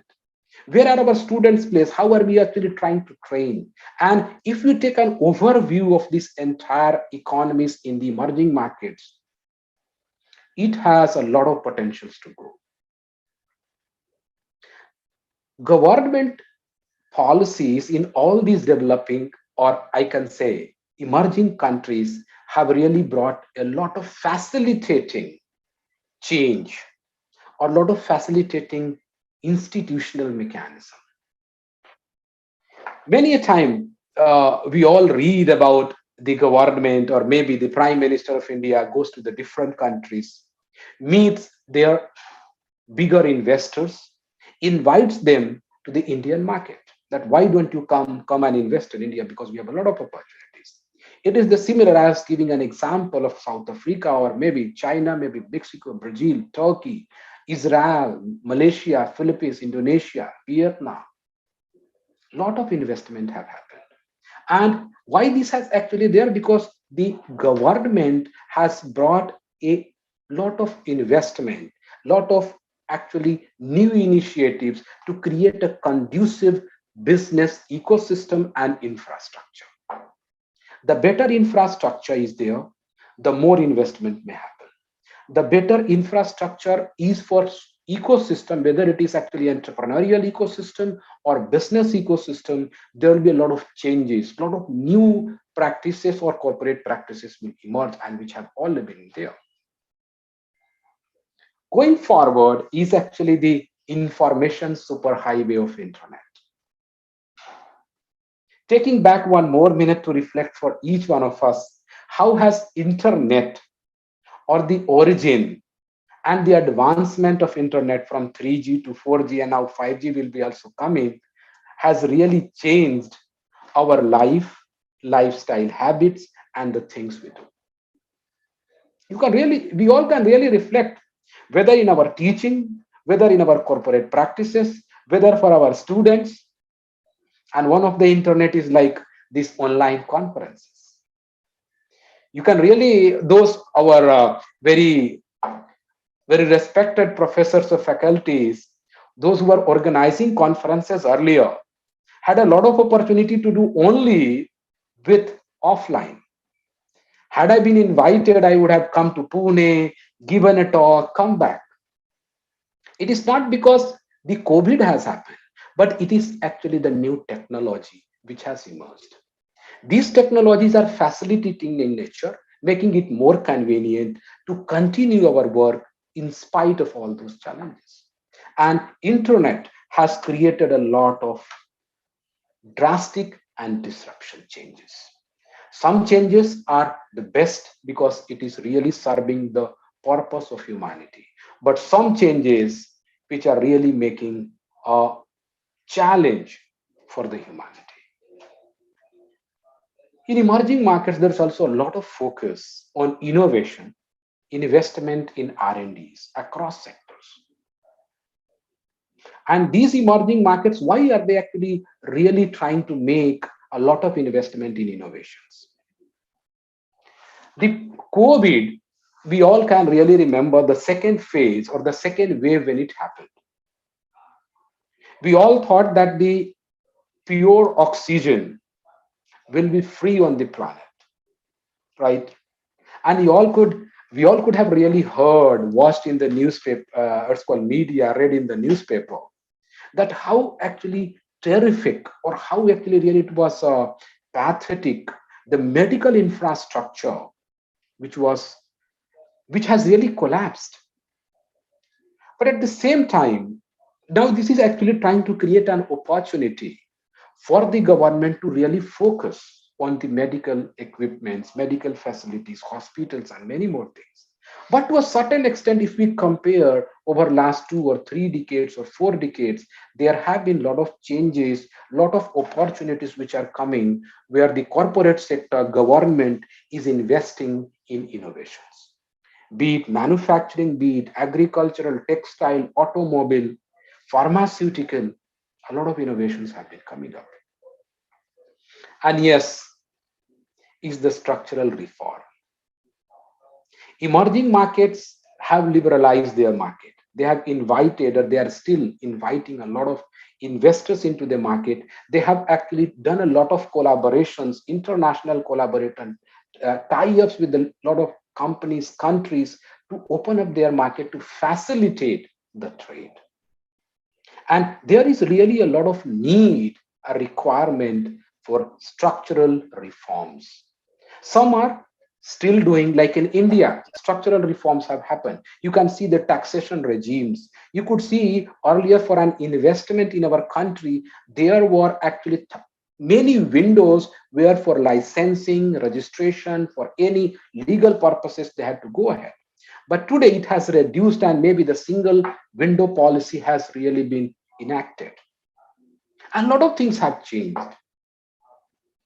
And yes, in spite of all those positive changes, affirmative changes which we are observing, there are a lot of challenges in the country. And one of them is institutional voids. The institutions in these emerging countries, to certain extents, are not at par with all those developed nations. The law, regulations, the IPR protection in our countries or in these emerging markets or emerging economies also still need more reformation, also it still need more supervision. Either the government or the corporations or the educated entrepreneurs, managers have to really work towards reducing these voids. The banking institutions which are really a backbone for all financial transactions also need a lot of improvement. And in spite of all these emerging challenges or existing challenges, emerging nations are still a target or a center of attraction.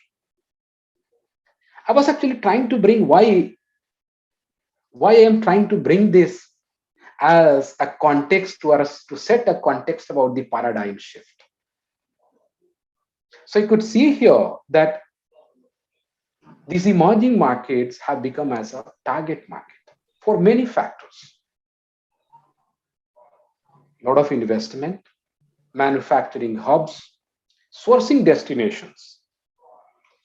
A lot of actually companies have started moving their manufacturing to these emerging nations or third world countries or developing nations.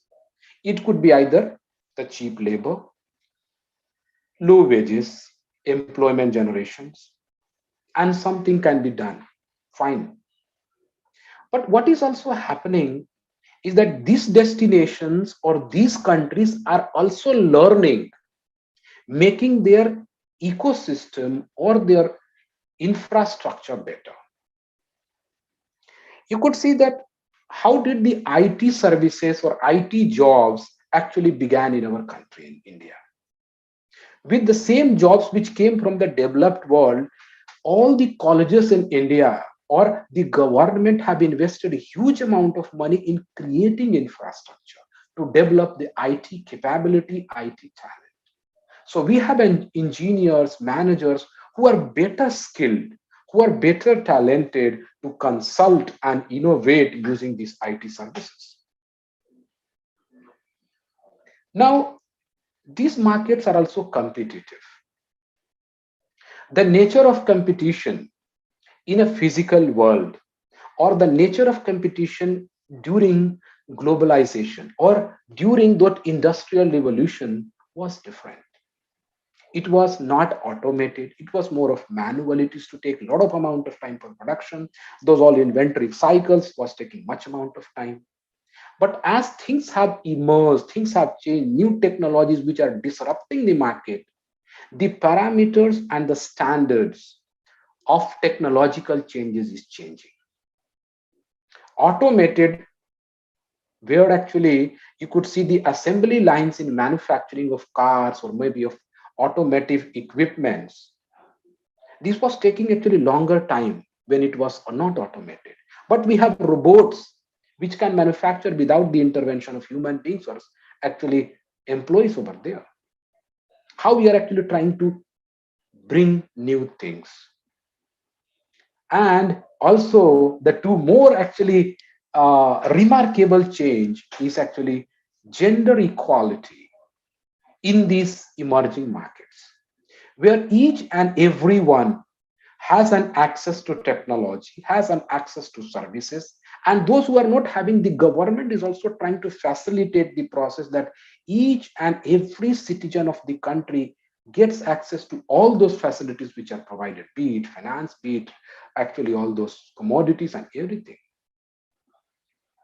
And not the least is actually the entrepreneurial ecosystem. Every day when we teach to students about entrepreneurship, the unicorns, the startup venture, incubation centers, a lot of funding, venture capitalists, financial growth. How has been this possible? There was only a time when we all started learning about Silicon Valley. But all those Silicon Valley, the concepts have really been moved from that Silicon Valley to the different parts of the world. And actually 2 or 3 of the bigger entrepreneurial ecosystem is in China and India. A lot of entrepreneurs, if you see the entrepreneurial hubs in our country, be it Bangalore, Pune, Hyderabad, Kolkata, Delhi, these are emerging hubs for many entrepreneurs. And we have the government policies which are also facilitating through the ecosystem, through the infrastructure, through the finances, and through many more. Actually, the tax regimes, the recent tax, actually, the recent budget had also gave a lot of leeway, a lot of actually rebate for startups. So my main point, or the point to connect with the paradigm shift. So the first paradigm shift when we all try to talk about is we can really go back and see with globalization as a phenomena. And the second, when we talk about the South Asian market or emerging markets, things have changed. And these factors are something which really need more change. Yes. What are the shifts I have actually tried to cover? But two, three remarkable shifts which has happened even in the emerging markets, which were really a hub. China's GDP growth showing to 6.5%. South Africa aching to a percentage point or two. It says that those emerging markets which were actually a better center of attraction or a better center or a better potential market, they are also slowing down. It says they were synonymous to broad-based rapid growth, but not anymore. So these are the complexities which have really also emerged in this market, and they need a new intervention to bring that shift. Most MNCs actually faced a rising number of agile and aggressive local competitors, right? Those MNCs which entered into all these emerging markets, they imagined, they visualized, and they started implementing, seeing that local market were not better. But today, the local markets are so competitive in nature that all those MNCs being in emerging market, be it or what's called India, China, are finding a lot of tough competition. So you could see once there was, we were dependent, these emerging markets were dependent more for the other world, the developed.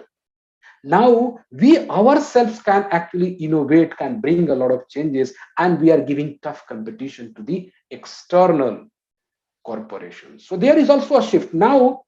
Local, that is called localization versus westernization. There is still a lot of difference that our local companies, our domestic firms are so competitive in nature because of the talent, because of the education, investment, lot of FDI, and globalization, new technology, that we can really compete with all these MNCs. Few things which I would really try to bring for all to ponder, to think as a paradigm shift in the business. And the first is the digital transformation. Not going much in detail, but the digital transformation or digital interventions in our life, be it corporate, be it economy, be it technology, has changed. Whether it is IoT, whether it is AI, whether it is ML, whether it is all which have been actually raised, or something like e-commerce, platform business models, which is really changing, which is also a facilitating in nature. The use of an on-demand workforce, which has increased, which will also increase. Burning platform for healthcare reform. We all have really realized, the government as well as the companies have also realized that we really need a better infrastructure in health and pharmaceutical services. The workplace, the definition of workplace has changed. All of you, because we all are working from the different places, work from home culture. Did we really realize that sitting in our home, I can be a professor, I can teach? No, it was not possible at all earlier. But today we find that yes, there is a lot of scope because of this platform which has been created, provided, we can do a lot of work. Changing in work habits, rapid innovations, which is actually faster. The technology which we might have used just 2 years back, 1 year back, a newer technology comes with an updated version which is disrupting. Technologies has disrupted also many companies and industries. And that is why we all really need to keep update and adopt. And new mindsets, the new technology, which is also creating mindset, entrepreneurial mindset, or maybe the talent. The definition of the business has also changed. The idea is being challenged by the digital platforms that drive transactions. So you could see that paradigm shift. The physical transactions versus online transactions. The customers going in the queue, going to the market, purchasing and coming back versus what is actually through the e-commerce platform or the platform business models. And how both the suppliers versus customers, the different competitors versus actually the government is trying to bring a new driver to change, make more changes. Also actually trying to bring some more concept which adds to paradigm shift. And one is actually the startup movement. I may not take much time into this, but we all can see that movement which has really become a source of inspiration for many, whether it is young, the people who have just started in the companies, the people who have actually also worked for some time, got some experience and exposure, and they also think that why not let me begin with a new idea. And we see a lot of problems exist in these actually imperfect markets where there is an opportunity for startup or for entrepreneurial interventions. And this entrepreneurial movement is facilitated by that digital platform, the technologies. Though there is also a lot of money which is coming, a lot of idea is there, a lot of people are interested, but digital as a platform which has facilitated. To start an enterprise, you do not need crores of rupees. But yes, with the initial investment also you can begin. Gradually, we have venture capitalists, banks, equity funders and all who can invest in your business. Shift has come. And this will really also actually not, I don't say that it will mature, but it will proliferate. It has to a certain extent proliferated, but there is a lot of scope and potential which will bring a change. Entrepreneurial, that is the rise of entrepreneurial mindset. Something more of artificial intelligence. It is like if you try to see how the artificial intelligence, whether it is helping all those e-commerce platforms or the technology machines and all, which is becoming a new driver. Whether it is in AI in the IT industry, used actually as a language driven intelligence or IoT operations and many more. Something new as a paradigm shift is the big data. Industry 4.0. Better to actually focus on what is this industry 4.0, which is really using that digital, the digital information, which has really brought a paradigm shift, a bigger change in the market, which is more focused on digitalization, the technology, the system, the processes, the mechanism. And we all, because we all are entering into the world which is highly digitalized, we must equip ourselves as a researchers, scholars, faculties, professors, or corporate professionals that yes, this really need a change. And big data is actually which has depends upon the cloud computing, predictive maintenance, ERP system, product life cycle, which has reduced, environmentally responsible systems, and many more. So this is also a new shift because of the big data, things have changed. Let me also take a moment to actually bring that point to each one of us, which we have really observed and experienced. Some have suffered, some have still, and we all are, most of us are vaccinated in our country. But you could see that how this post or how is this COVID, which has brought a change because of crisis. This crisis or this new phenomena, which was not favorable, has also brought a paradigm shift. It has actually changed the definition or the concept of the work culture. Working from the office, now working from the home. And you could really see the difference. And there is a lot of spectrum of shift from the personal to professional, individual to organizational, and across the industries and companies. We really, in this world of actually post-pandemic era, we really need to be more digital. Because suppose anyone who is not most acquainted with anything of digital, he still has a lot of deficiency and he or she has to learn. But yes, this has a lot of positive as well as some negative implications as well. You could see when we try to understand from the different marketing domains, the work culture, or maybe in the marketing, myself a lot.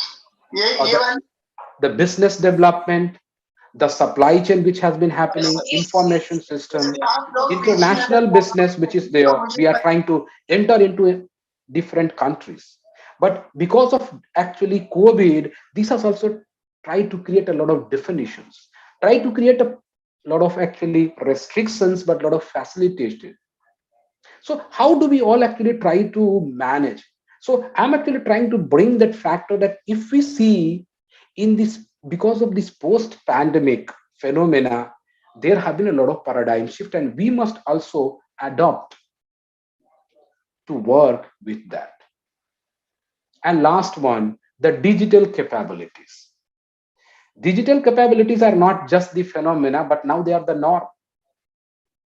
There are a lot of newer technologies which are coming, which are really disrupting the market and have disrupted. They are transforming the business strategy. They have actually changed the way that competition should happen. Earlier, we were trying to create a lot of factors, or actually look at the factors to reduce the cost, reduce actually different cost in the different heads, and make us more competitive. But these days, with the intervention of digital technologies, our pricing system, our business strategy, corporate strategy, all have changed. Now, these digital technologies are also helping or enabling the firms to scale up better. Being in one location only because of the digital technology, better ERP system, better actually IoT and big data and all, this is helping that we can really scale up the business. And again, bringing that blockchain or robotics to improvement or cloud computing and many more. Now, to end with, we see that paradigm shift is actually is not a one-day phenomena. It is gradual. It takes time to come over. It takes time to happen. But as things change, the firm, market, supplier, corporations, government also need to change themselves. As an individual, if you become a manager, or if you are a part of an actually an organization, we have to really look for how actually things are changing, how is the environment changing, and how fast or how better you can compete. So the way the business strategy, whether actually across any domain or any functions of a company, that has to change.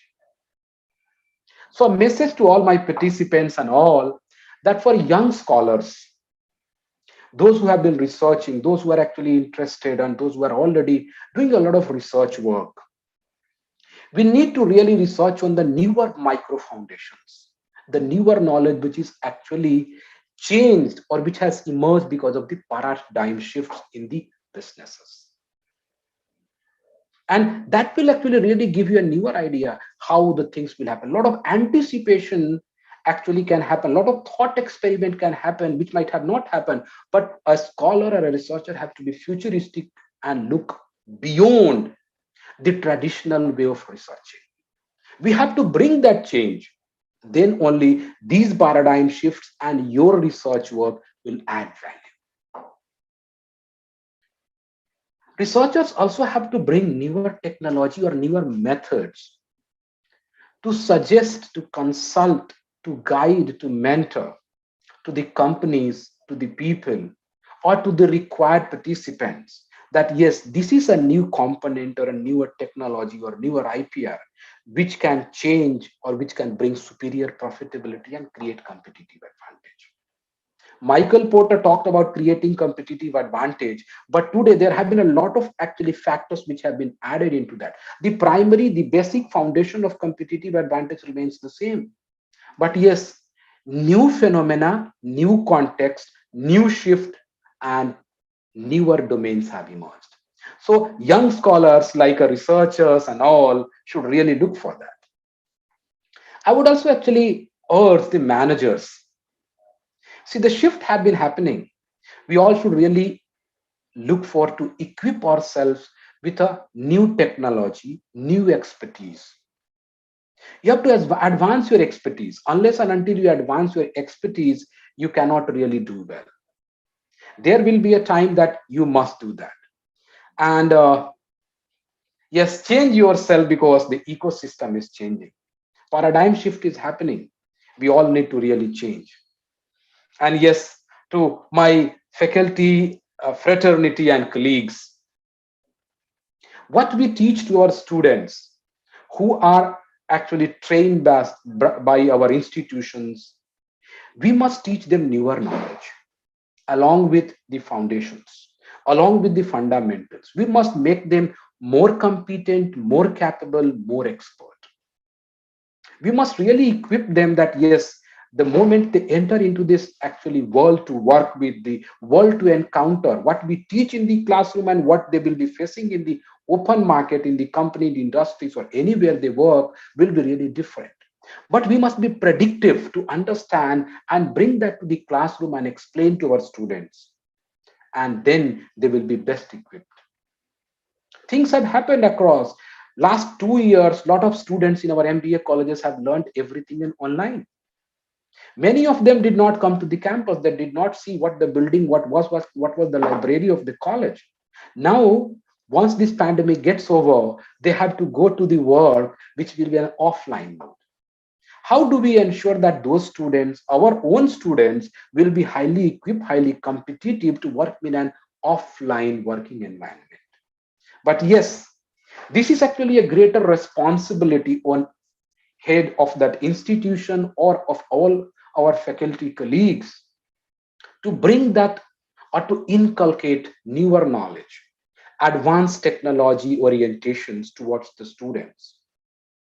And in this fast changing, volatile and ecosystem, we must also learn these strategic interventions, that how can a firm and an individual and a society becomes better to create more value. Paradigm shift also brings newer values. The values created by firm, whether it was smaller or bigger firms during the industrial revolution, when I also talked about the emerging markets which was beginning now, and the shift which has been happening is really different. So we all should actually look beyond that, what is actually happening, what is changing, what is not changing, and equip our students that they learn the best. Yeah, taking not much time. Thank you, everyone. Thank you very much. I conclude my speech. Thank you very much. Thank you, sir, for throwing light on the contemporary topics like emerging economic challenges, globalization change, rising service sector, rise of emerging market. You've practically touched all the important subject matters, which are today's buzzwords. Thank you, sir, for your thought provoking session and exploring a large area in front of the researchers. The forum is now open for questions. Participants are requested to unmute and ask your questions to the guest of honor, Mr. Sushil Kumar.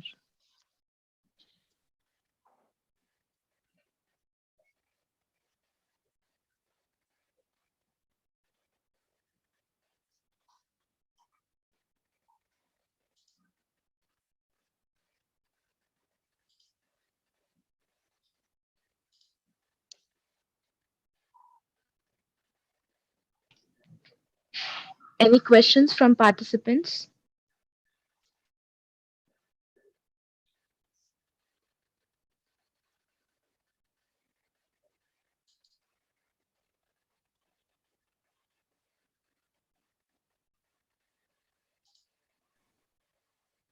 I think there are no questions. Okay. Thank you so much, sir, for taking time from your busy schedule and addressing us today. Your words of encouragement and wisdom will always spur us into untiring productive actions. Okay, thank you. Wishing all the best to all the participants, the paper presenters.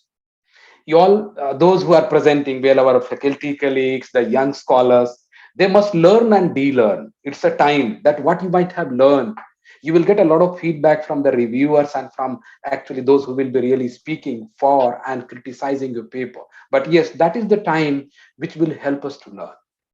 And yes, we all should focus not only on technology, but a lot of actually things which have changed and how we all must really actually learn how to change ourselves, whether it is technology, society, behavior, ecosystem. So therefore, I have already touched upon all those factors which is bringing a change in this corporate world as well as the society. Thank you. Thank you, sir. As we express our gratitude, we must never forget that the highest appreciation is not to utter words, but to live by them. I now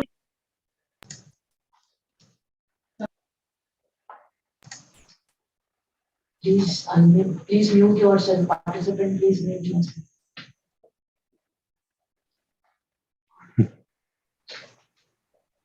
I now request Professor Shivaji Mane, convener for National Conference 2022, to propose a vote of thanks for the inaugural session.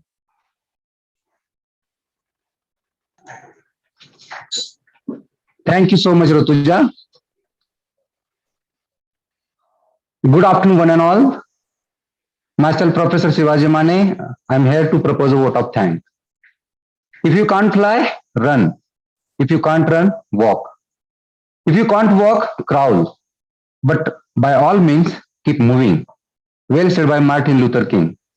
Change, by all means, is inevitable. And a paradigm shift is a revolutionary change from one way of thinking to other. A transformation or metamorphosis which is challenging. And it gives me immense pleasure to extend heartfelt thanks to all the dignitaries, guests, participants, research scholars, and students, as well as gathered today to discuss, evaluate, and analyze this paradigm shift in business management, which is the theme of our National Conference 2022. Let me first take this opportunity to wholeheartedly thank the chief guest for the day, Honorable Mr. J. Shankar Unithan, Managing Director, Shankar Sealing Systems Private Limited, for gracing the occasion. Sir, it was indeed an experience listening to you. Your corporate experience brought in new insights to our understanding. I would now like to thank guest of honor, Dr. Sushil Kumar, faculty, Indian Institute of Management, Visakhapatnam. Sir, you are an inspiration to all young minds. We are so grateful to have you here, sir. Now, I thank our very own Wing Commander PVC Patil, retired sir, Executive Director DYPIMS, whose vision, stewardship, and commitment has always motivated us to strive for excellence. Thank you so much, sir, for your continuous support. I take the opportunity to thank Dr. Bharat, sir, Managing Director DYPIMS Operations, whose contemporary thinking is heart and blood of DYPIMS. I now thank J.G. Patil, sir, Head Corporate Relation, who brings in his distinguished expertise in all our endeavors. I also like to thank D.R. Kannure, sir, Consultant Director, for his continued guidance. Next, my heartfelt thanks to Director, sir, Dr. Ashutosh, for his unstinted support for the program. His eye for perfection makes us to do the best always. Thank you so much, sir. I owe special gratitude to all the distinguished participants and research scholars from India and abroad for bringing in your intellect and viewpoints to the conference. Special thanks to all the faculty members, non-teaching staff, and students of DYPIMS, without whom nothing can be accomplished. When intellectuals meet and discuss, it is then the roadmap of change is developed. I hope everyone would have enough food for mind and thought during the conference. All the best for all the presentations. Thank you so much and have a wonderful day ahead. Thank you so much. Thank you, sir. Now, to continue with the further proceedings, I request my co-anchor, Rachel, to kindly take over. Thank you, Rutuja. Good afternoon to one and all present here today, respected dignitaries, reputed professors, and my dear friends. I, Rachel Pinto, MBA first year student, DYPIMS, will be your host for the rest of the day. With great privilege, I would like to introduce our next guest, keynote speaker, Dr. Anna Doroshuk, Odessa National University, Ukraine. Dr. Anna has an experience of 24 years in teaching and research and 14 years in training and consultancy in strategic management. She is an expert in designing corporate training modules and development programs in management and business administration to form a reserve of top and middle management of the company. She has associated herself in companies in nuclear and wine industry and has also been a lecturer in university and business schools, which is confirmed by certificates of honor of the universities and industrial enterprises. Her research and consulting projects in the field of transformation and formation of intelligent industrial enterprises in the context of digitalization and modern information technologies as artificial intelligence deserve special attention. She has more than 200 research papers published in national and international journals of high impact factor, including more than 10 monographs. The most significant of them are Modern Tools for Managing the Behavior of Business Entities, Organizational Development, Theory, Methodologies, Practice, and 12 textbooks, including Management, Anti-Crisis Management of Enterprise, Organizational Design, Change Management. We are obliged to have you with us, ma'am. I request Mr. Somnath Hadalgekar, Assistant Professor, DYPIMS, to felicitate Dr. Anna.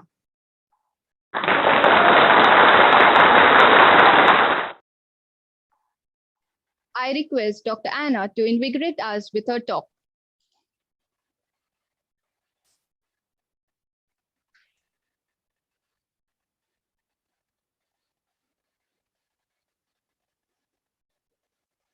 Oh, okay. Sorry. Dear Chairman and members of organizing committee, dear colleagues, I'd greet all participants of conference. I appreciate Professor Avinash Pawar for inviting me as a keynote speaker to your conference. It's a very great honor for me. Now I'd like to tell some words about myself. My name is Anna Doroshuk. I am Doctor of Science in Economics and Management. I'm Associated Professor in Department of Management in Odessa National Polytechnic University. And now I represent the Scientific Economics School of our university, which functions more than 50 years. The main direction of research are connected with transformation the management system in unpredictable conditions. As the field of my research interest, it's connected with organizational development, change management, organizational design, and creating intellect at the enterprise and using artificial intellect at the enterprises. Today, I propose. Can you see my presentation? Yes, ma'am. Yes, ma'am. Yeah. Okay.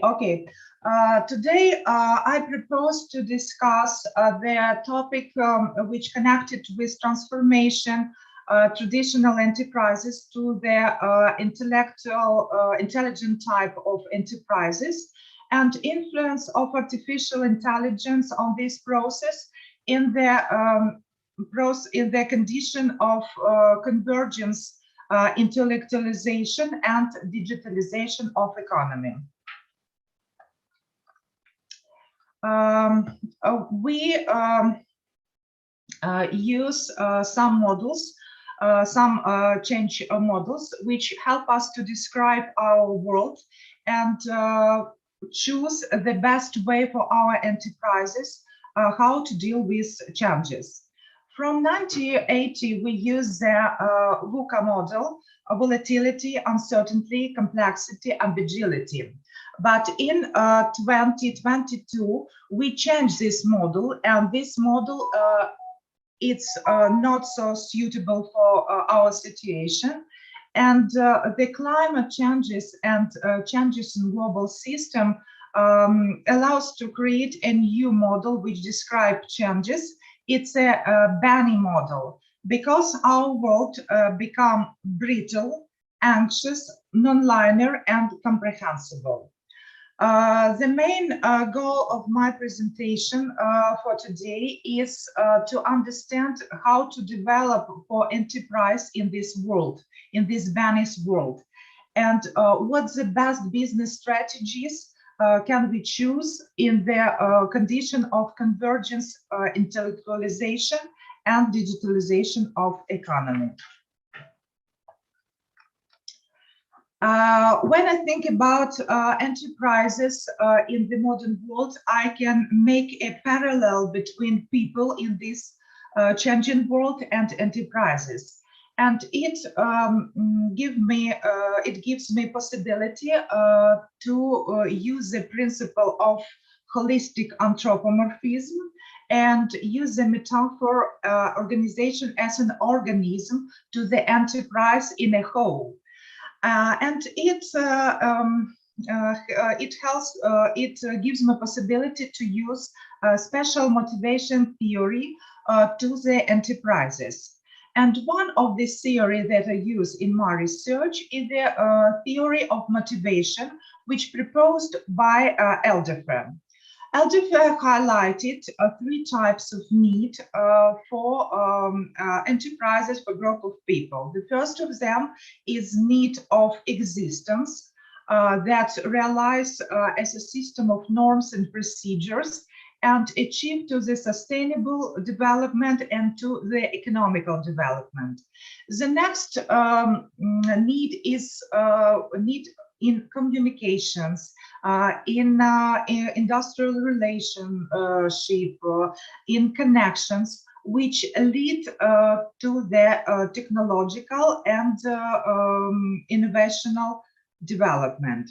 And the main need of the enterprise and of the people, all the people in our world, is a need to develop. It's need to the growth, and this growth can be made by knowledge management and create additional value for customers and profit from intellectual capital. And realization of this need of development leads to the organizational development. In this slide, we have comparable analysis of traditional and intelligent enterprises. Intelligent enterprises, it's a future type of enterprises which founds on intellectual capital. For what intellectual capital is the main part of capital. For traditional enterprise, we use metaphor mechanism like bureaucracy, like hierarchy. For intelligent enterprise, it's better to use metaphor organism. For traditional enterprise, we use top management and the power of position and bureaucracy and hierarchy. For intelligent enterprise, we can use transformational and distributed leadership and the power of knowledge and creativity. As a criteria of making decision in traditional enterprise is cost of this decision, and for intellectual enterprise, it's a time of realization this decision. About education. Education, it's a very important part of university and business schools, and all the world, we say how to give the best education for our students, for our children, education for future. For traditional enterprises, it's a better specialized education, but not for intelligent enterprises. Intelligent enterprises use the concept of lifelong learning. Yes, and educational for adults, and using different new methodics of education. Traditional organization used fixed job, but intelligent liberalization of working groups. On traditional enterprise, we have deal with product and technological innovation, but on intelligent, we have deal with organizational, managerial, and digital innovation. And the main strategy of the traditional enterprise, which work on VUCA models, is try to adapt to changes. But intelligent enterprise try to learn how to live, how to develop in these changes. That's why intelligence become an organizational phenomenon of intelligent organization. It becomes its competitive advantage. Convergence of digitalization and intellectualization of global economy leads to the complication of intelligence structure. That's why we need to study it in details. On this slide, I propose some types of enterprises intelligence.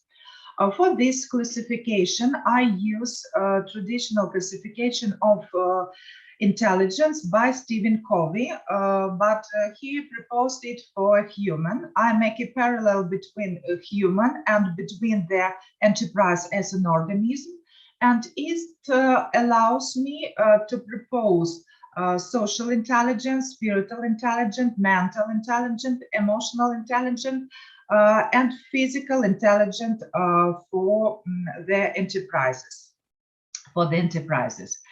Socialist intelligence is ability of enterprise to analyze its place in the world, and ability to use the concept of corporate social responsibility. Spiritual intelligence is about mission, values, and ethics and morality. Mental intelligence is about vision, goals, making decisions, and how to achieve goals and plans of the enterprise. And this type of intellect is about the logic of behavior of the enterprise. Emotional intellects includes emotions and feelings that dominate in organization, and attempts to work with these emotions and feelings by creating healthy psychological climate, creating organizational culture, and giving possibility to show your leadership for every employees. Physical intelligence is a part of routine activity, of usual activity. It's about security, it's about financial security, it's about safety, about business processes, and about structure. All of these types of intelligence in the enterprise are natural to the enterprise as a group of people, are natural. And employee, by their work and by their relationship communication during their business activity, they can show different aspects of group intellect and of their own intellect. But the development of scientific and technological progress gives us a lot of informational technologies. And one of them is artificial intelligence. And artificial intelligence also can be a part of intelligence of the enterprise as a group of people. Artificial intelligence is ability of special informational technologies and methods to recognize and to analyze external and internal environment, and making decision and making choose and making decision for choose the best model of organizational behavior. Intelligence become a hidden reserve of enterprise and forms its competitive advantages, but it's usually it's difficult to predict and calculate intelligence, and for it proposes put in line intelligence, intellectual capital, and intellectual resources. And with traditional methodics, it's easier to evaluate, to predict the development, for example, of leadership, of vision, of a system of business relationship, corporate responsibility, so on and so forth. I propose a structure of the intellectual capital, and includes to it individual component, organizational component, internal structure, organizational component, external structure, and artificial component, and put in line the type of intellectual capital, human, organizational partner, ideological, market, social, environmental capital, capital of artificial intelligence, with all types of intellectual resources. Making creation intelligent at the enterprise and development intelligent of the enterprise, one of the first steps in this direction starts from the making a good organizational culture. Because as I'm a specialist in change management, and who knows about the change models, and I think everybody knows about it, that the real changes, the core changes, can make only when we create a new organizational culture, or transform or shift it, or change it. First of all, we need to analyze organizational culture, and we can do it with the traditional methods and methodics.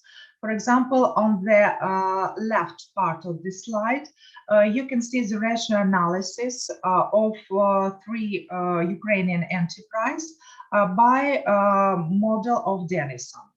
And this model can demonstrate that for Ukrainian enterprises, the weak places in their culture is creating changes, is core values, and agreement, and in teamwork.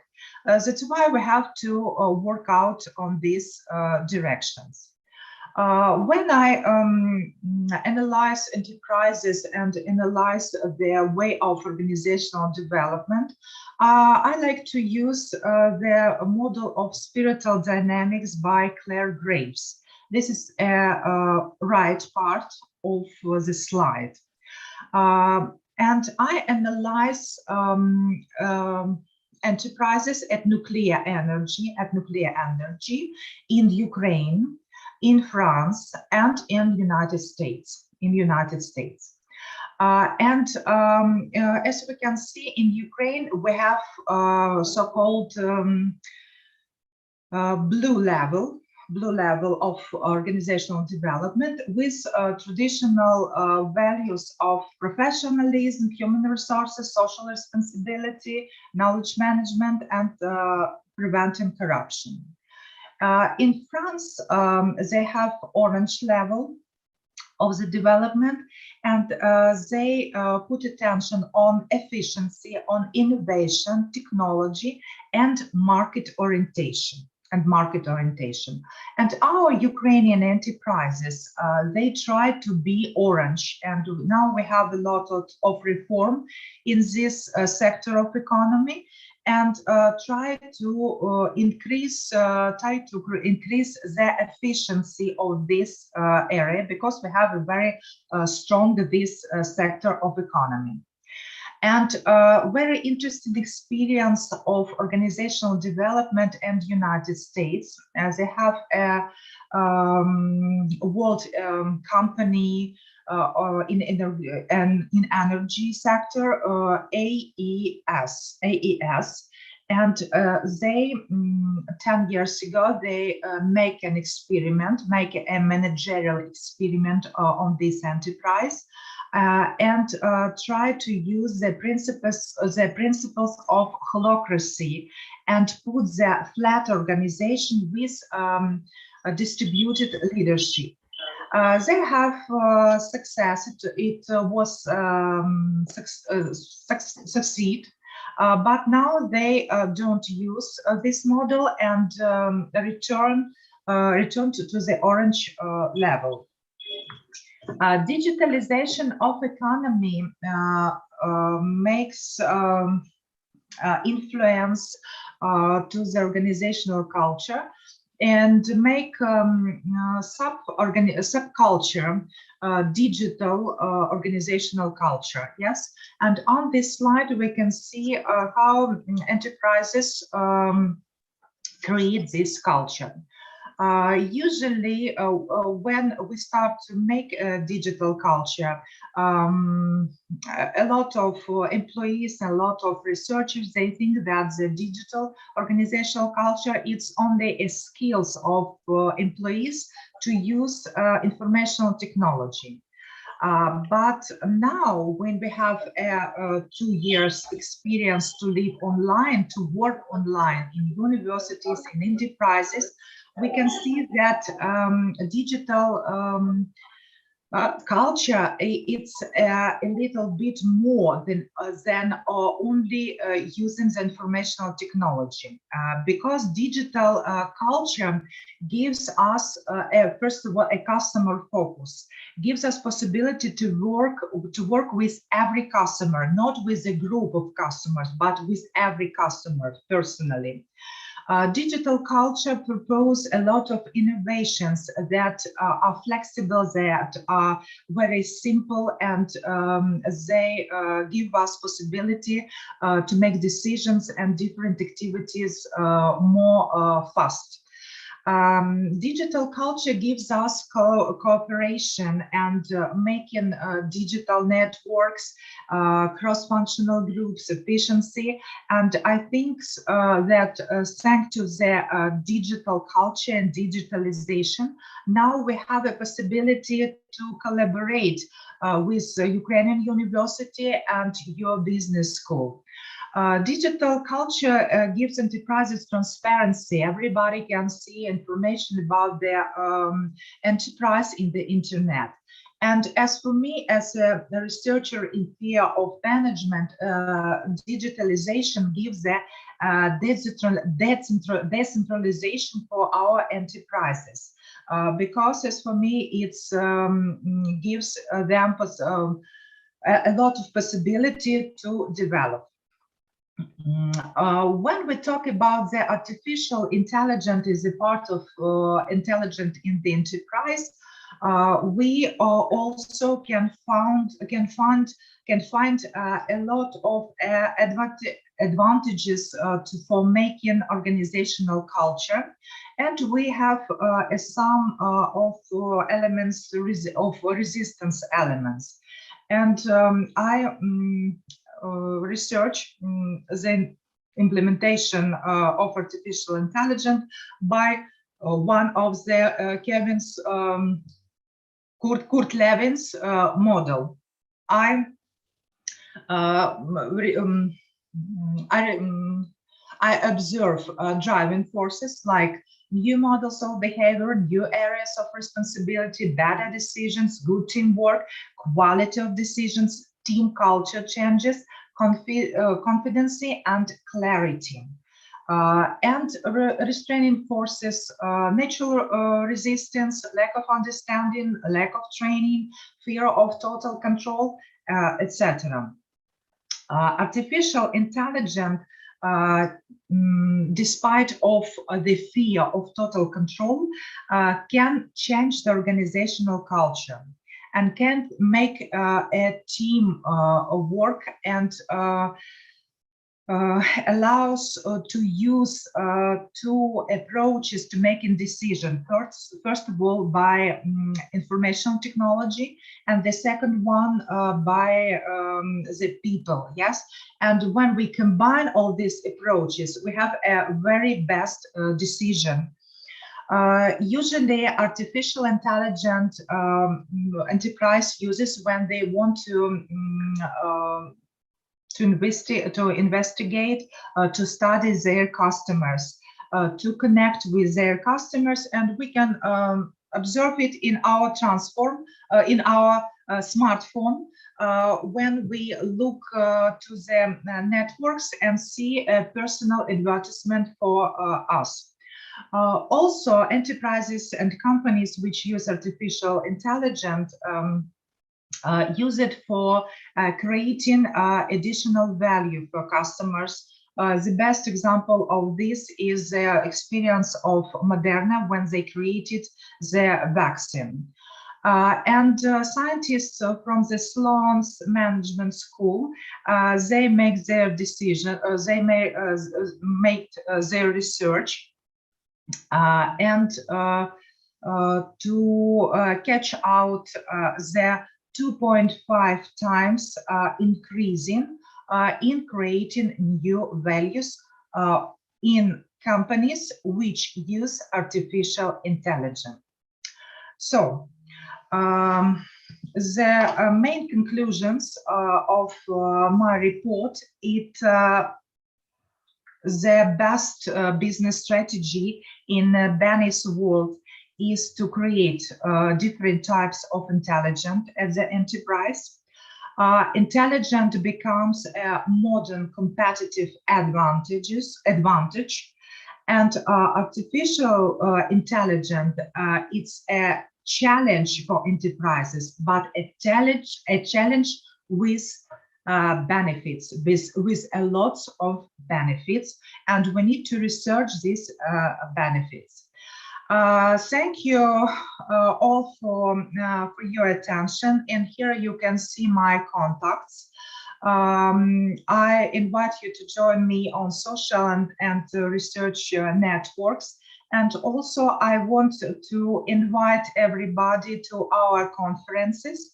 We have in May conference the main topic of it is actual problems of theory and practice of management, and in September we will have a conference about the paradigm of economical system in the condition of sustainable development.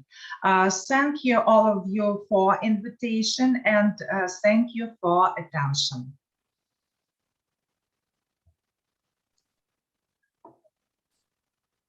The forum is now open for question answer session. You all can put in your questions in the chat box.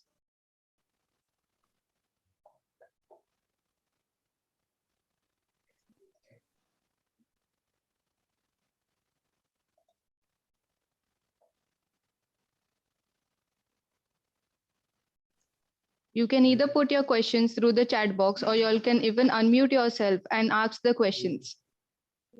Yeah, Professor Anna, can I ask you a question? Yes. This is Dr. Patil from DYPIMS, the corporate advisor here, and I would like to ask you a question. Ukraine, is it the digital marketing and digital sales practices are prevailing in your country, or you are still in the process for one marketing Sorry, I have a problem with connection, and I couldn't listen all the question. Okay, I'll repeat again. Do you have any digital marketing sales practices prevailing in your country? Yes, we have a digital marketing, and one of the chair of my university, one of the department, they have a research in this area in digital marketing. It's very popular for Ukraine. Okay. And what about the consumer market? Consumer market, is it the local production is taking place, or you're importing a lot of goods from outside? Consumer market, yes, a little, in some cases local, and some company use the the global market. Okay, thank you very much. Thank you for your questions. We have one more question in the chat box by Gayatri and Karan. Yes, how do we find balance between I'll read it out for you. Ma'am, while we pursue agility and intellectual enterprises, how do we find balance between agility and inclusion? To find a balance, it's sometimes it's complicated, but the main item for it is that development is always the balance between driving force and between stability.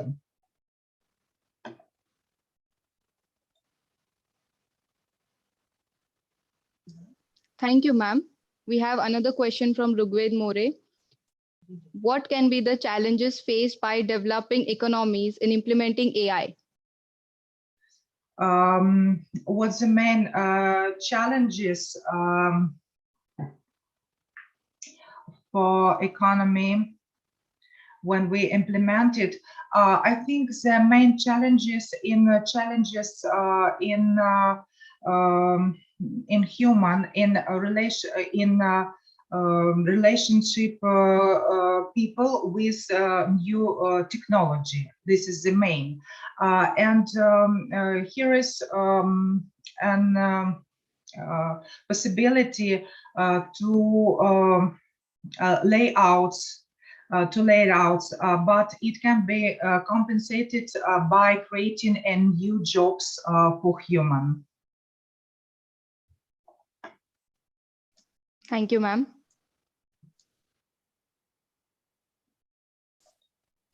Gratitude is the healthiest of all emotions. On behalf of DYPIMS, please accept my deepest gratitude to you, ma'am. Thank you for delivering an excellent session. You highlighted how today creating a digital organizational culture is a need of the hour and has played a relevant role in creating a competitive advantage globally. Ma'am shared her insights on some of the new challenges of the VUCA world with the stress on the importance of application of artificial intelligence. Your session was propped up with some interesting examples portraying the difference between traditional and intelligent enterprise, further discussing the need of sustainable development and not just economic development.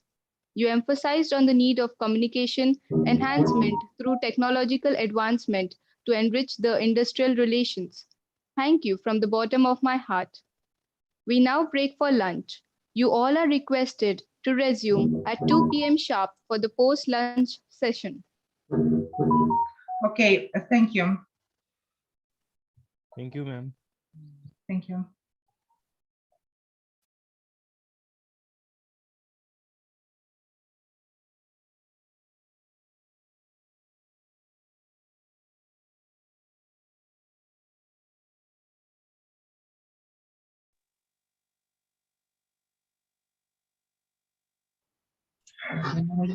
Madam,